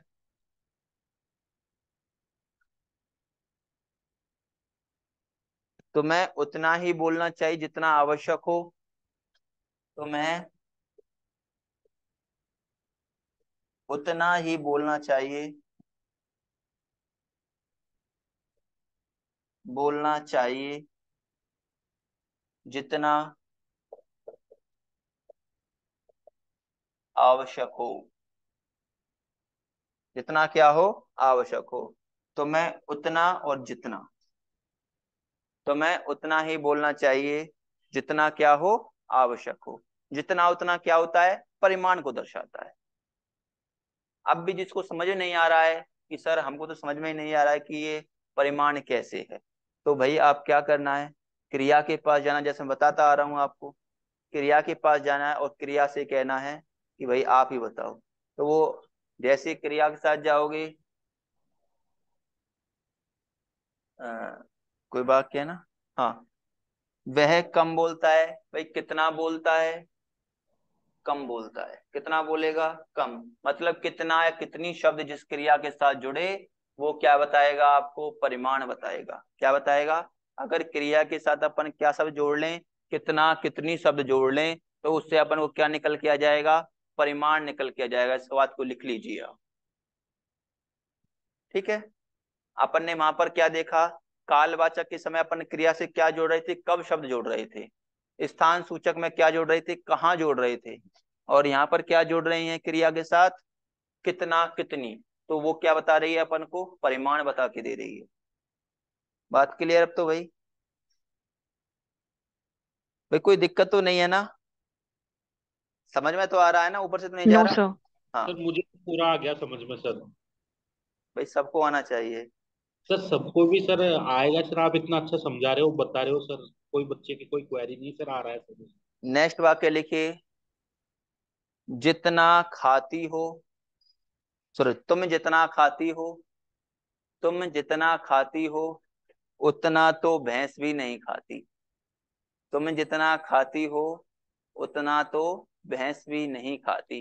अब जितना और उतना, ये क्या है? क्या कर रहा है? परिमाण को दर्शा रहा है। किसको दर्शा रहा है? भाई जितना तुम खाती हो, मतलब किससे तुलना कर रहा है? भैंस से तुलना कर दी। और बता क्या दिया? कि अब जो मात्रा है वहां पर खाने की, क्या है? मात्रा है। जो परिमाण है उसको दर्शा रहा है। भाई इतना सारा कैपेसिटी, इतना ही। अगर हम भैंस सामने रखे तो वो भी नहीं खा पाती है, इतना आप खा रहे हो। तो ये क्या बता रहा? परिमाण को। बात क्लियर है ना? नेक्स्ट लिखिए रीतिवाचक क्रिया विशेषण। रीतिवाचक क्रिया विशेषण। सर है ना, ये जो है ये संबंधवाचक भी बनेगा क्या? वो जैसे वो बताया था आपने, जो सो संबंधवाचक हम्म। सार्वनामिक विशेषण, हाँ। वो भी यही है? दोनों सेम है मतलब, जो पूछा जाए वो आंसर दें फिर? क्या मतलब? मैं समझा नहीं पाया, क्या बोलना चाह तो रहे हो आप?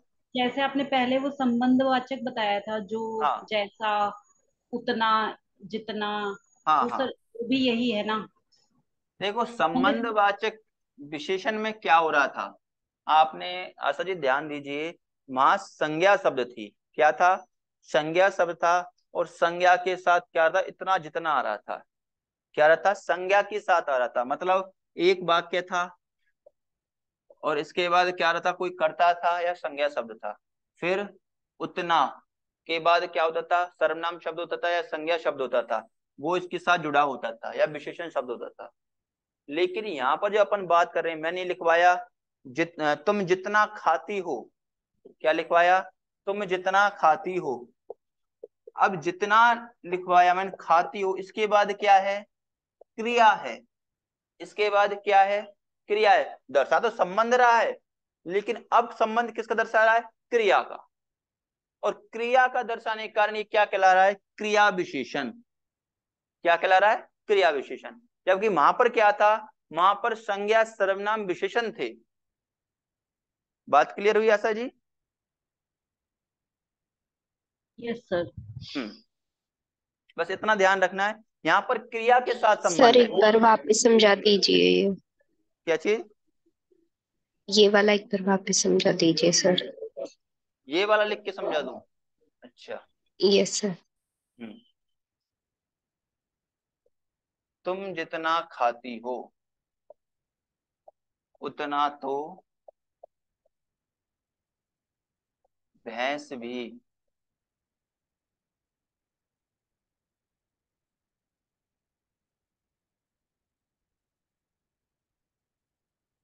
भैंस भी नहीं खाती।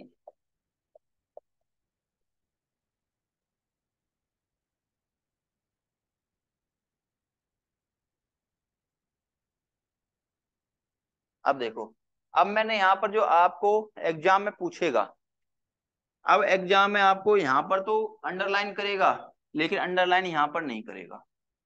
अगर यहाँ पर अंडरलाइन कर दी आशा जी, आप वाली बात आ जाएगी कि यहाँ पर फिर क्या हो जाएगा? उतना का संबंध किससे हो जाएगा? संज्ञा से हो जाएगा। इसलिए वो अंडरलाइन नहीं करेगा। अब यहाँ पर अंडरलाइन करेगा। देखिए, मैं जैसा क्वेश्चन में अंडरलाइन होगा उसके हिसाब से ही आंसर होगा ना, वही पूछ रही हाँ, थी।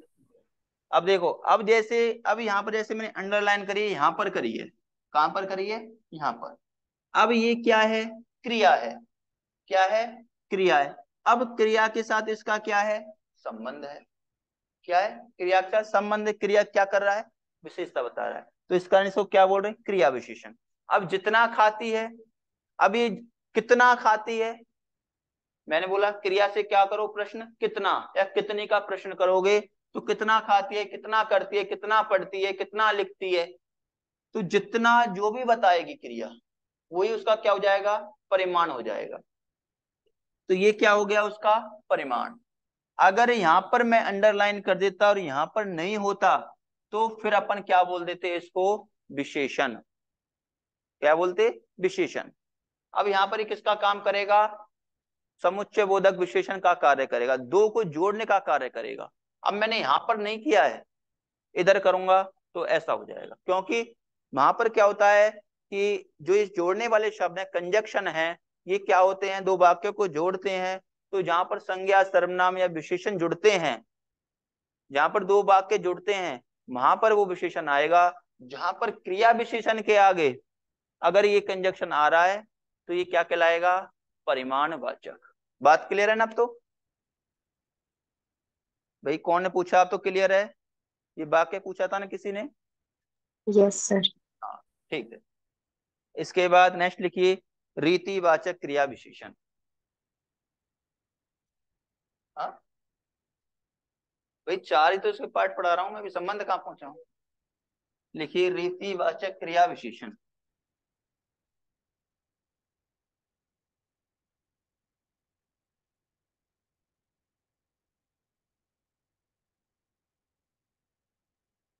लिखिए, रीति का अर्थ होता है ढंग या तरीका। थके तो नहीं हो ना, नहीं थके ना। सर हाँ थकना मना है, सर थकना मना है। हाँ हाँ हाँ, थकना मना है। और जो थक गया है वो अपना मुंह धो सकता है थोड़ी देर के लिए पानी से। हम्म। सर भरी जवानी में थकना नहीं चाहिए। चलो कोई नहीं। रीति का अर्थ होता है ढंग या तरीका। रीति का अर्थ होता है ढंग या तरीका, या विधि भी कह सकते हैं अपन।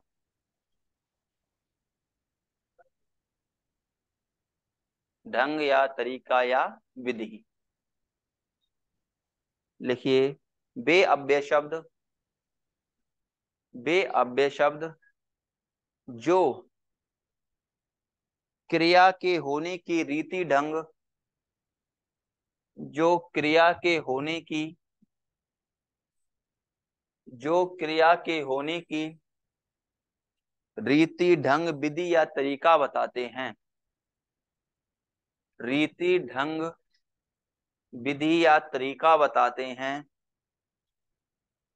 उन्हें रीतिवाचक क्रिया विशेषण कहते हैं। क्या कहते हैं, रीतिवाचक क्रिया विशेषण कहते हैं।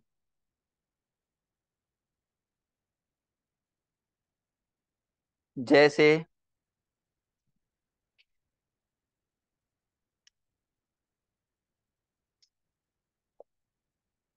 महिलाएं बैठी हैं। क्या महिला बैठ सकती है, क्या नहीं बैठ सकती, शांत नहीं बैठ सकती। महिलाएं कभी भी शांत नहीं बैठ सकती। लेकिन अपन ने क्या कह दिया भाई, महिलाएं क्या बैठी हैं, शांत बैठी हैं। ये बहुत बड़ी बात है। चार महिलाएं बैठ जाएं और वो भी शांत बैठ जाएं, तो ये क्या है, अपने आप में एक रीति है, एक ढंग है, कि वो चार होकर के भी एक चुप बैठ गई हैं। तो ये क्या बता रहा है, एक ढंग को बता रहा है। हाँ, ये क्या है, बैठना क्या है, क्रिया। और इसके साथ कैसे बैठी हैं भैया, शांति से बैठी हैं। महिलाएं शांत बैठी हैं, तो ये क्या बता रहा है, रीति ढंग तरीके को बता रहा है। ठीक है। जैसे और लिखिए, मैं उसे भली भांति जानता हूं। मैं उसे भली भांति,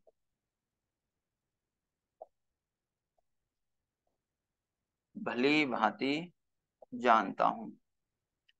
भली भांति। नमिता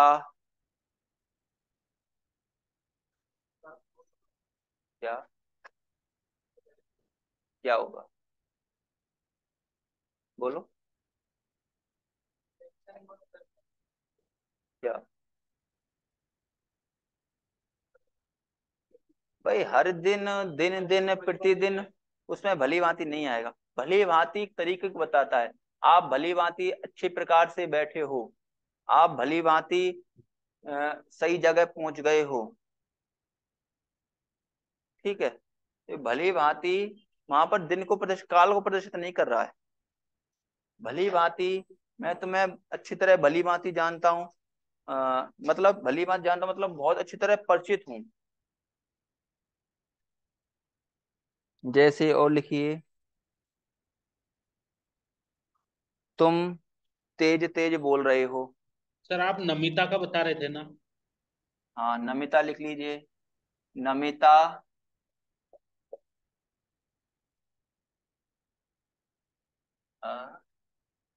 क्या लिखो, नमिता मधुर गाती है। कैसा गाती है, मधुर, ये भी ठीक है। नमिता मधुर गाती है।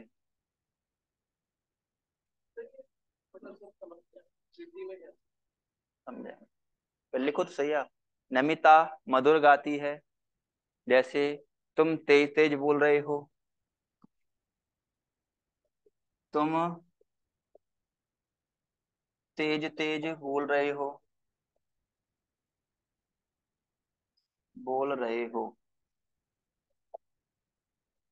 तुम तेज तेज बोल रहे हो।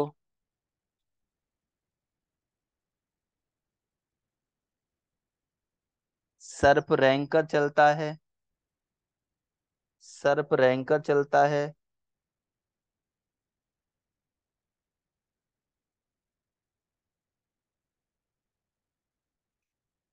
सर्प रेंग चलता है।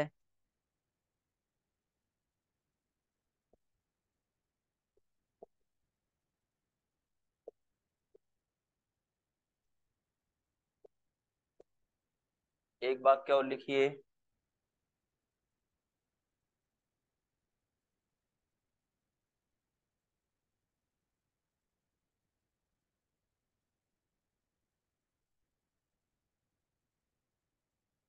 मैंने उसे बुरी तरह पीटा था।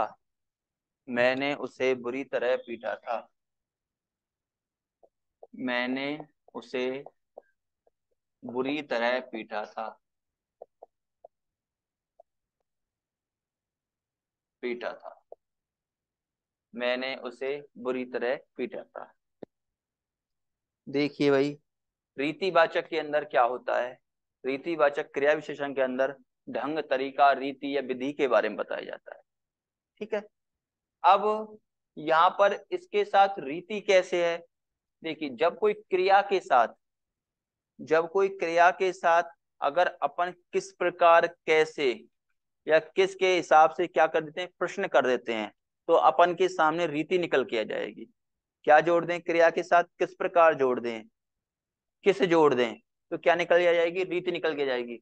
जैसे महिलाएं शांत बैठी हैं। महिलाएं कैसे मतलब किस प्रकार बैठी हैं, कैसे या किस प्रकार बैठी हैं, तो शांत बैठी हैं। अगर आपने इसके साथ क्या जोड़ दिया, कैसे या किस प्रकार या कितना किस प्रकार जोड़ देंगे, तो ये क्या जाएगी निकल करके, रीति निकल के आ जाएगी। लिख लीजिए विशेष करके, विशेष में लिखिए, रीतिवाचक क्रिया विशेषण की पहचान के लिए वाक्य में कैसे या किस प्रकार, वाक्य में कैसे या किस प्रकार या किस तरह रखकर प्रश्न करना चाहिए।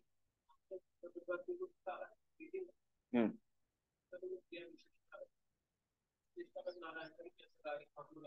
हम्म क्रिया विशेषण तो है ही। क्रिया विशेषण तो हर वाक्य है भाई। क्रिया विशेषण स्थानवाचक भी क्रिया विशेषण है। सर एक बार सेंटेंस रिपीट कर दीजिए। क्या, हाँ एक मिनट बताता हूँ।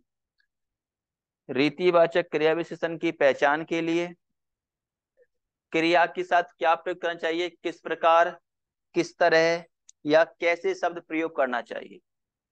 अब देखिए, जो आपको कंफ्यूज हो रहा, मधुर। भाई मधुर ठीक बात है, विशेषण है। मधुर क्या है? विशेषण है। सुंदर क्या है? विशेषण है। लेकिन जब ये विशेषण कहाँ जुड़ रहा है? क्रिया के साथ, तो ये क्या बना? क्रिया विशेषण। अब आपको समस्या आ रही है रीतिवाचक क्यों है। मधुर गाती है, भाई मधुर गाती है तो कैसे गा रही है? लय से गा रही है। मधुर तभी तो गाएगी जब उसकी लय होगी। मीठा गाएगी, लय से गाएगी। जो धुन से, जो साज बाज होंगे उनकी धुन पर गाएगी। तो ये क्या है? एक रीति तो है। भाई मान लो एक हारमोनियम बज रहा है, इधर तबला बज रहा है, ढोलकी बज रही है, गिटार ही बज रही है। अब उनको सबका क्या हो रहा है? समावेश हो रहा है। और जो उनकी लय आ रही है उसके अंदर क्या गा रही है? नमिता गाना गा रही है। अगर मैं उनके अनुसार ही ना गाऊं, नमिता उनके अनुसार ही ना गाए, क्या आप उसे पसंद कर पाओगे? क्या कह पाओगे इसकी अच्छी आवाज है? नहीं कह पाओगे ना। तो इसी कारण ये भी क्या है? एक ढंग है, तरीका है। क्या है? गाना भी एक कैसा है? तरीका है, ढंग है। नाचना भी एक क्या है? ढंग है, तरीका है। बात समझ रहे? तो इसलिए मैंने रीतिवाचक में रखा है इसको। महिलाएं शांत बैठी हैं, मैं किस प्रकार जानता हूं? भली भांति जानता हूं, अच्छे प्रकार से जानता हूं। किस प्रकार बोल रहे हैं? तेज तेज बोल रहे हैं, मतलब धीरे धीरे बोल रहे हैं, जल्दी जल्दी बोल रहे हैं, कुछ भी आ सकता है। कैसा गाती है? भाई मधुर गाती है, मीठा गाती है, अच्छा गाती है, सुंदर गाती है, लयबद्ध गाती है। कुछ भी जोड़ सकते हो। बात क्लियर? भाई बात क्लियर है या नहीं है? तुम तो ऐसे यस सर। कंफ्यूज हो गए। Yes sir. Yes sir. नहीं है क्लियर? क्लियर है? सर क्लियर है। इधर क्लियर है। ऑनलाइन में सबको क्लियर है? Yes sir. Yes sir. हाँ। तो आप, हाँ हाँ, बुरी तरह भी इसमें जाए। किस तरह पीटा? देखो, मैंने उसे किस तरह पीटा? बुरी तरह। किस तरह पीटा? बुरी तरह। और मैं बता चुका हूं, जो क्रिया है उसके साथ कैसा, किस प्रकार शब्द यूज करेगा तो रीति बता देगी, आपको ढंग तरीका बता देगी। नेक्स्ट हेडिंग बनाइए, संबंध सूचक अव्यय। संबंध सूचक अव्यय।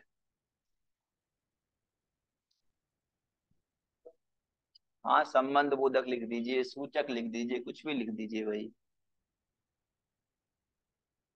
क्योंकि अब तो इन शब्दों से परिचित हो आप। ऐसा तो है नहीं एक बार ही सुन रहे हो, बहुत बार सुन लिए अब तो ये। संबंध सूचक या संबंध बोधक। नहीं, टाइम मेरे को 11 बजे तक मिला है, कैसे छोड़ दूं?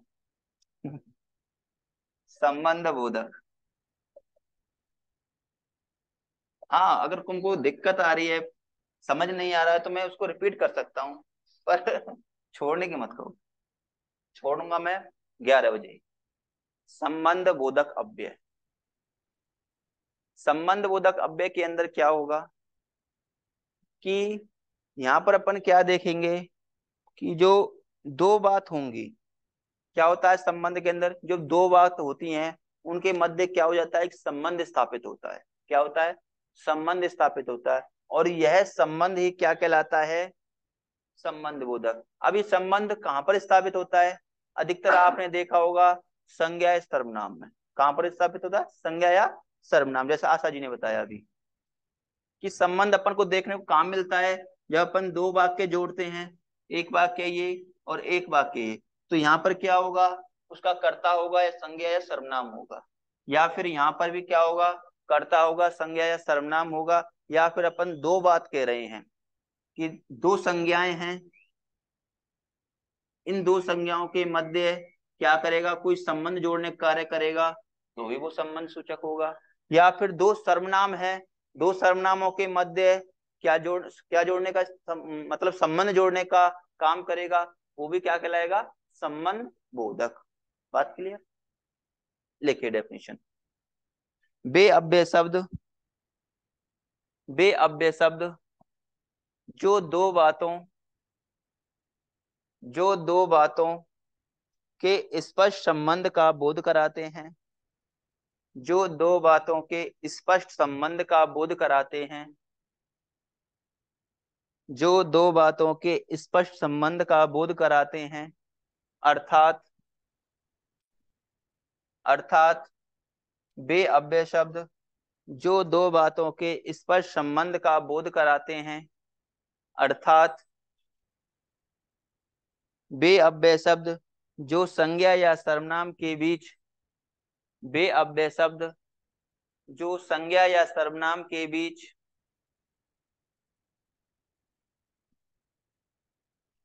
जो संज्ञा या सर्वनाम के बीच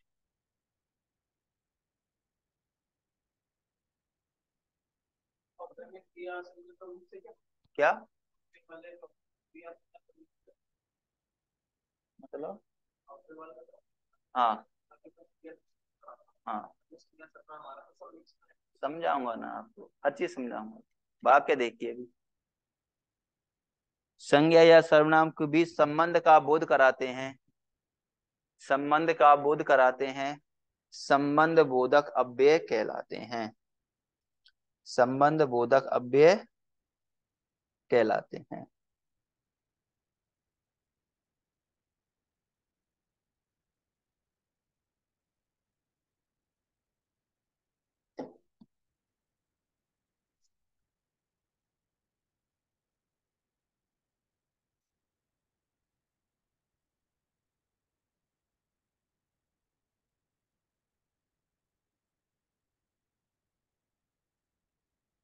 जैसे जैसे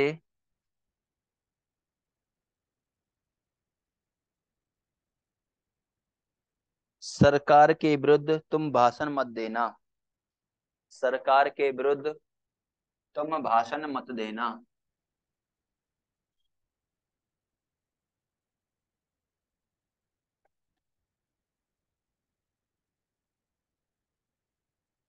सरकार के विरुद्ध तुम भाषण मत देना, सरकार के विरुद्ध। अब देखिए यहाँ पर सरकार क्या है, संज्ञा है। क्या है, संज्ञा। इधर तुम क्या है, सर्वनाम है। क्या है, सर्वनाम। इन दोनों के मध्य ये क्या कर रहा है, के विरुद्ध ये क्या कर रहा है, इन दोनों के मध्य क्या कर रहा है, एक संबंध स्थापित कर रहा है कि भाई ये कह रहा है कि सरकार के विरुद्ध तुम भाषण मत देना। अगर मैं इस वाक्य को हटा दूं यहां से, अब क्या कर दिया, तुम भाषण मत देना, एक अलग बात हो गई। लेकिन जब मैंने इसके साथ क्या कर दिया, संबंध स्थापित कर दिया कि के विरुद्ध, मतलब सरकार के विरुद्ध तुम क्या मत देना, भाषण मत देना, तो ये क्या कर रहा है, संबंध स्थापित कर रहा है। तो ये क्या कहला रहा है, संबंध बोधक अव्यय। ठीक है। अब आप जो कह रहे हो वो ये कह रहे हो कि सर इसकी पहचान कैसे कर पाएंगे अपन, यही बात कह रहे हो ना।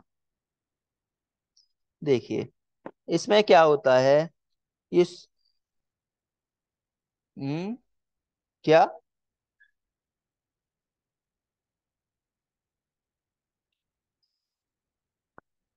देखो इसके अंदर जो शब्द आएंगे वो आपको ऐसे देखने मिलेंगे, के विरुद्ध, के समान, आ, के सहारे, या फिर ऐसे बोल सकते हैं के आर पार, के बजा, के बिना।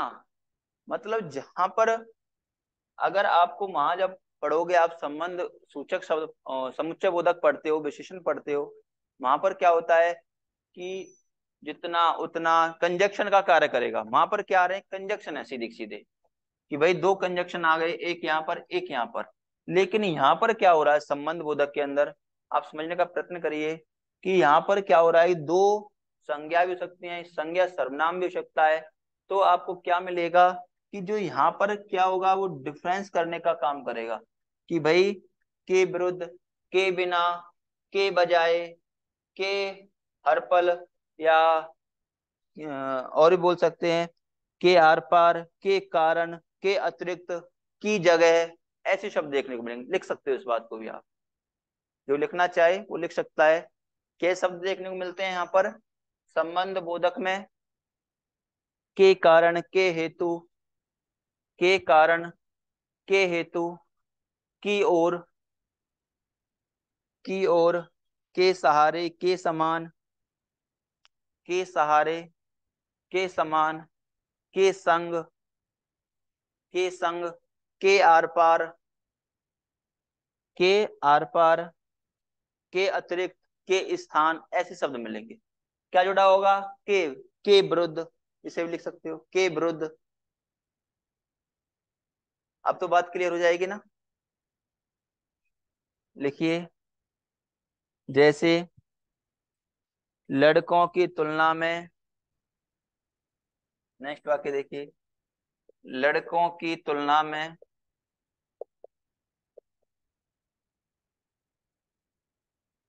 लड़कियां बहुत समझदार होती हैं, बहुत समझदार होती हैं। लड़कों की तुलना में लड़कियां बहुत समझदार होती हैं। क्या हो रहा है? संबंध स्थापित हो रहा है। लड़कों की तुलना में लड़कियां बहुत समझदार होती हैं। जैसे धन के बिना किसी का काम नहीं चलता, धन के बिना किसी का काम नहीं चलता, धन के बिना किसी का काम,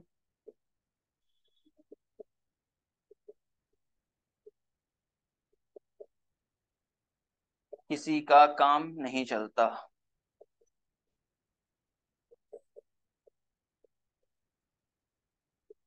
धन के बिना किसी का काम नहीं चलता। जैसे छत के ऊपर बच्चा खेल रहा है, छत के ऊपर बच्चा खेल रहा है, बच्चा खेल रहा है, छत के ऊपर बच्चा खेल रहा है। पेड़, पेड़ पर पक्षी बैठा है, पक्षी बैठे हैं, या पेड़ के ऊपर पक्षी बैठे हैं, बात तो वही है। पेड़ के ऊपर पक्षी बैठे हैं, पक्षी बैठे हैं। जैसे वही वही बात है, पेड़ पर और पेड़ के ऊपर, बात तो वही है?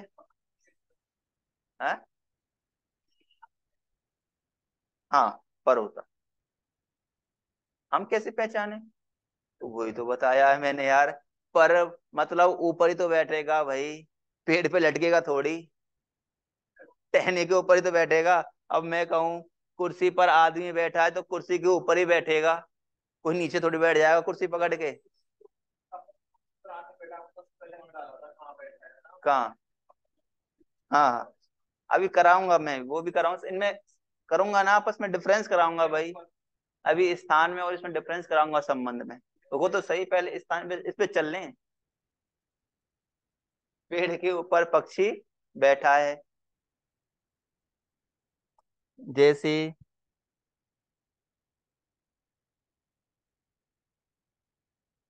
बच्चा घर के बाहर खेल रहा है, बच्चा घर के बाहर खेल रहा है। अब बात समझ में आई आपको संबंधवाचक में? ये संबंधवाचक समझ में आई या नहीं आई? आ गया या नहीं आया भाई? ऑनलाइन में बोलिए, कुछ तो बोलिए। आ गया सर। हाँ पूरा क्लियर है। हाँ, अब हेडिंग बनाइए डिफरेंस की, जो आप बार बार बात कर रहे हो। लिखिए, क्रिया विशेषण और संबंध बोधक अव्यय में अंतर। बहुत ज्यादा प्रश्न यहीं से पूछ जाता है आपको, बहुत मोस्ट इंपोर्टेंट है। और संबंध बोधक अव्यय में अंतर, क्रिया विशेषण और संबंध बोधक अव्यय में अंतर।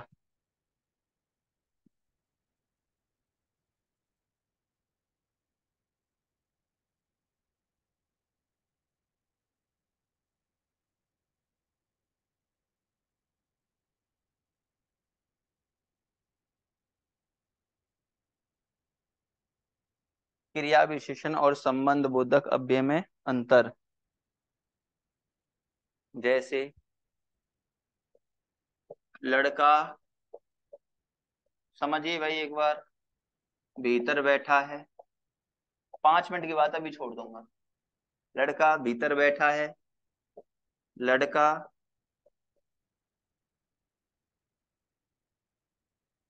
कमरे में भीतर बैठा है। लड़का कमरे के भीतर बैठा है। जैसे बच्चा बाहर खेल रहा है। बच्चा बाहर खेल रहा है।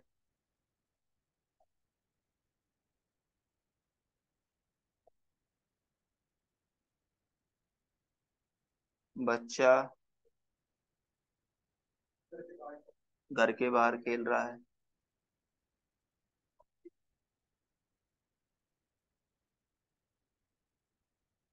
खेल रहा है। जैसे पक्षी पेड़ पर बैठे हैं। बैठे हैं, सॉरी, क्या, सॉरी, पक्षी पेड़ पर बैठे हैं। और एक कर सकते हैं अपन, पक्षी पेड़ के ऊपर कर दो इसे, के ऊपर बैठे हैं। पक्षी ऊपर बैठे हैं। ठीक है। हाँ, अरे वो तो मैंने तुमको बता दिया, के आ गया। और के नहीं हो तो क्या करोगे आप? कैसे, कौन सा इसमें स्थानवाचक है और कौन सा इसमें संबंधवाचक है? हाँ, इसमें स्थान, अच्छा इसमें बताइए पहले, चलो छोड़ो। स्थानवाचक है कि कालवाचक है कि रीतिवाचक, पहले तो ये बताइए मेरे को। पहले इसमें स्थान बताइए, वाचक। इसमें कौन सा है? स्थान है। कैसे है स्थान स्थान? वाचक। क्रिया से कैसे प्रश्न करोगे? कहाँ बैठा है। क्रिया से क्या जोड़ोगे? कहाँ बैठा है। तो क्रिया आपको बताएगी कहाँ बैठा है साहब, भीतर बैठा है। तो ये क्या वाक्य हो गया? स्थानवाचक का। यही आता है वहां पर। कंफ्यूज इसी में होंगे आप, क्योंकि आप यहाँ पर क्या नहीं मिलेगा आपको? एक शब्द नहीं मिलेगा।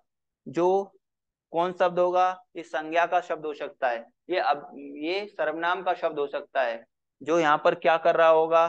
संबंध स्थापित कर रहा होगा। यहाँ पर संबंध देखने को नहीं मिलेगा आपको, यहाँ पर सीधा मिलेगा। जो ये क्रिया है इसका सीधा संबंध होगा अव्यय से। तो ये क्या कहलाएगा? स्थानवाचक। बच्चा बाहर खेल रहा है, सीधा संबंध है क्रिया का, तो ये क्या कहलाएगा? स्थानवाचक। ठीक है। पक्षी ऊपर बैठा है, कहाँ बैठा है? ऊपर, स्थानवाचक। अगर इसकी बात करूं, लड़का कमरे के भीतर बैठा है। लड़का और कमरा क्या है? दोनों ही क्या है? संज्ञा है। ये भी संज्ञा है और कमरा भी क्या होता है? संज्ञा होता है। इन दोनों के मध्य क्या कर रहा है? के भीतर क्या कर रहा है? संबंध स्थापित कर रहा है। इस कारण ये क्या हो जाएगा? संबंध बोधक। क्या हो जाएगा? संबंध बोधक। बच्चा घर के बाहर खेल रहा है। बच्चा भी क्या है? संज्ञा है। घर भी क्या है? संज्ञा है। इन दोनों के मध्य क्या कर रहा है? संबंध स्थापित कर रहा है। तो ये क्या हो जाएगा? संबंध बोधक। इधर पक्षी भी क्या है? पक्षी भी पक्षी भी क्या है? संज्ञा है। और पेड़ भी क्या है? संज्ञा है। इन दोनों के मध्य क्या हो रहा है? संबंध स्थापित हो रहा है के ऊपर। तो ये क्या हो जाएगा? संबंध बोधक अव्यय। बात क्लियर? हम्म। हम्म। वह कुर्सी पर बैठा है। और एक ही बात है, दोनों में संबंध बोधक है यार। भाई वह बैठा है या कुर्सी नहीं हो तो क्या हो जाएगा? स्थान सूचक शब्द। स्थान, हाँ। कहाँ पर बैठा है, और स्थानवाचक चला जाएगा। अगर जब इसके साथ क्या हो गया, संबंध हो गया कुर्सी का और सर्वनाम का, ये चीज समझा रहा था मैं आपको उस दिन, बता रहा था कि यहाँ पर क्या हो रहा है, इन दोनों के मध्य क्या हो रहा है, संबंध स्थापित हो रहा है। तो अब ये क्या हो गया, संबंध बोधक। बात क्लियर? भाई बताइए, यहाँ तक किसी को कोई दिक्कत तो नहीं है? जो आज पढ़ाया अपन ने, कुछ ज्यादा नहीं पढ़ाया वैसे 2 घंटे में, बहुत लिमिटेड पढ़ाया है। No sir. सबका क्लियर है ना? No sir. Asha ji, Sonu, Tejaswini, Ajit, Kritika, yes sir. Yes सबका सर। क्लियर है? जी सर। Yes sir. और कौन है? विनय है, ज्योति है, नरेश है, अनन्या है, जी सर। यही है। ठीक है, इधर आप सबका क्लियर है ना? आज के लिए इतना ही। कल अपन का अव्यय, हाँ कल अपन का अव्यय खत्म हो जाएगा, और कल हो सकता है तो लिंक भी चालू कर दें अपन, नहीं अव्यय तो खत्म करेंगे। ठीक है? Okay sir. क्या संडे को क्लास है ना अपनी? कल सर टाइम एक मेंशन करवा दीजिए, टाइम आ जाता है सर, उसका पता चल जाएगा टाइम सर। यही सही नहीं है? सर हमारे लिए तो सारा ही सही है, हम तो पढ़ने के लिए बैठे हैं सर, एनी टाइम। हाँ सुबह ही सही है, सुबह ही अपने क्या दिमाग भी फ्रेश रहता है और नींद भी नहीं आती है। तू तो सुबह सो जाता है यार, तू कह रहा है दोपहर की नहीं। सुबह का टाइम सही है, उसकी उठनी उठनी सर।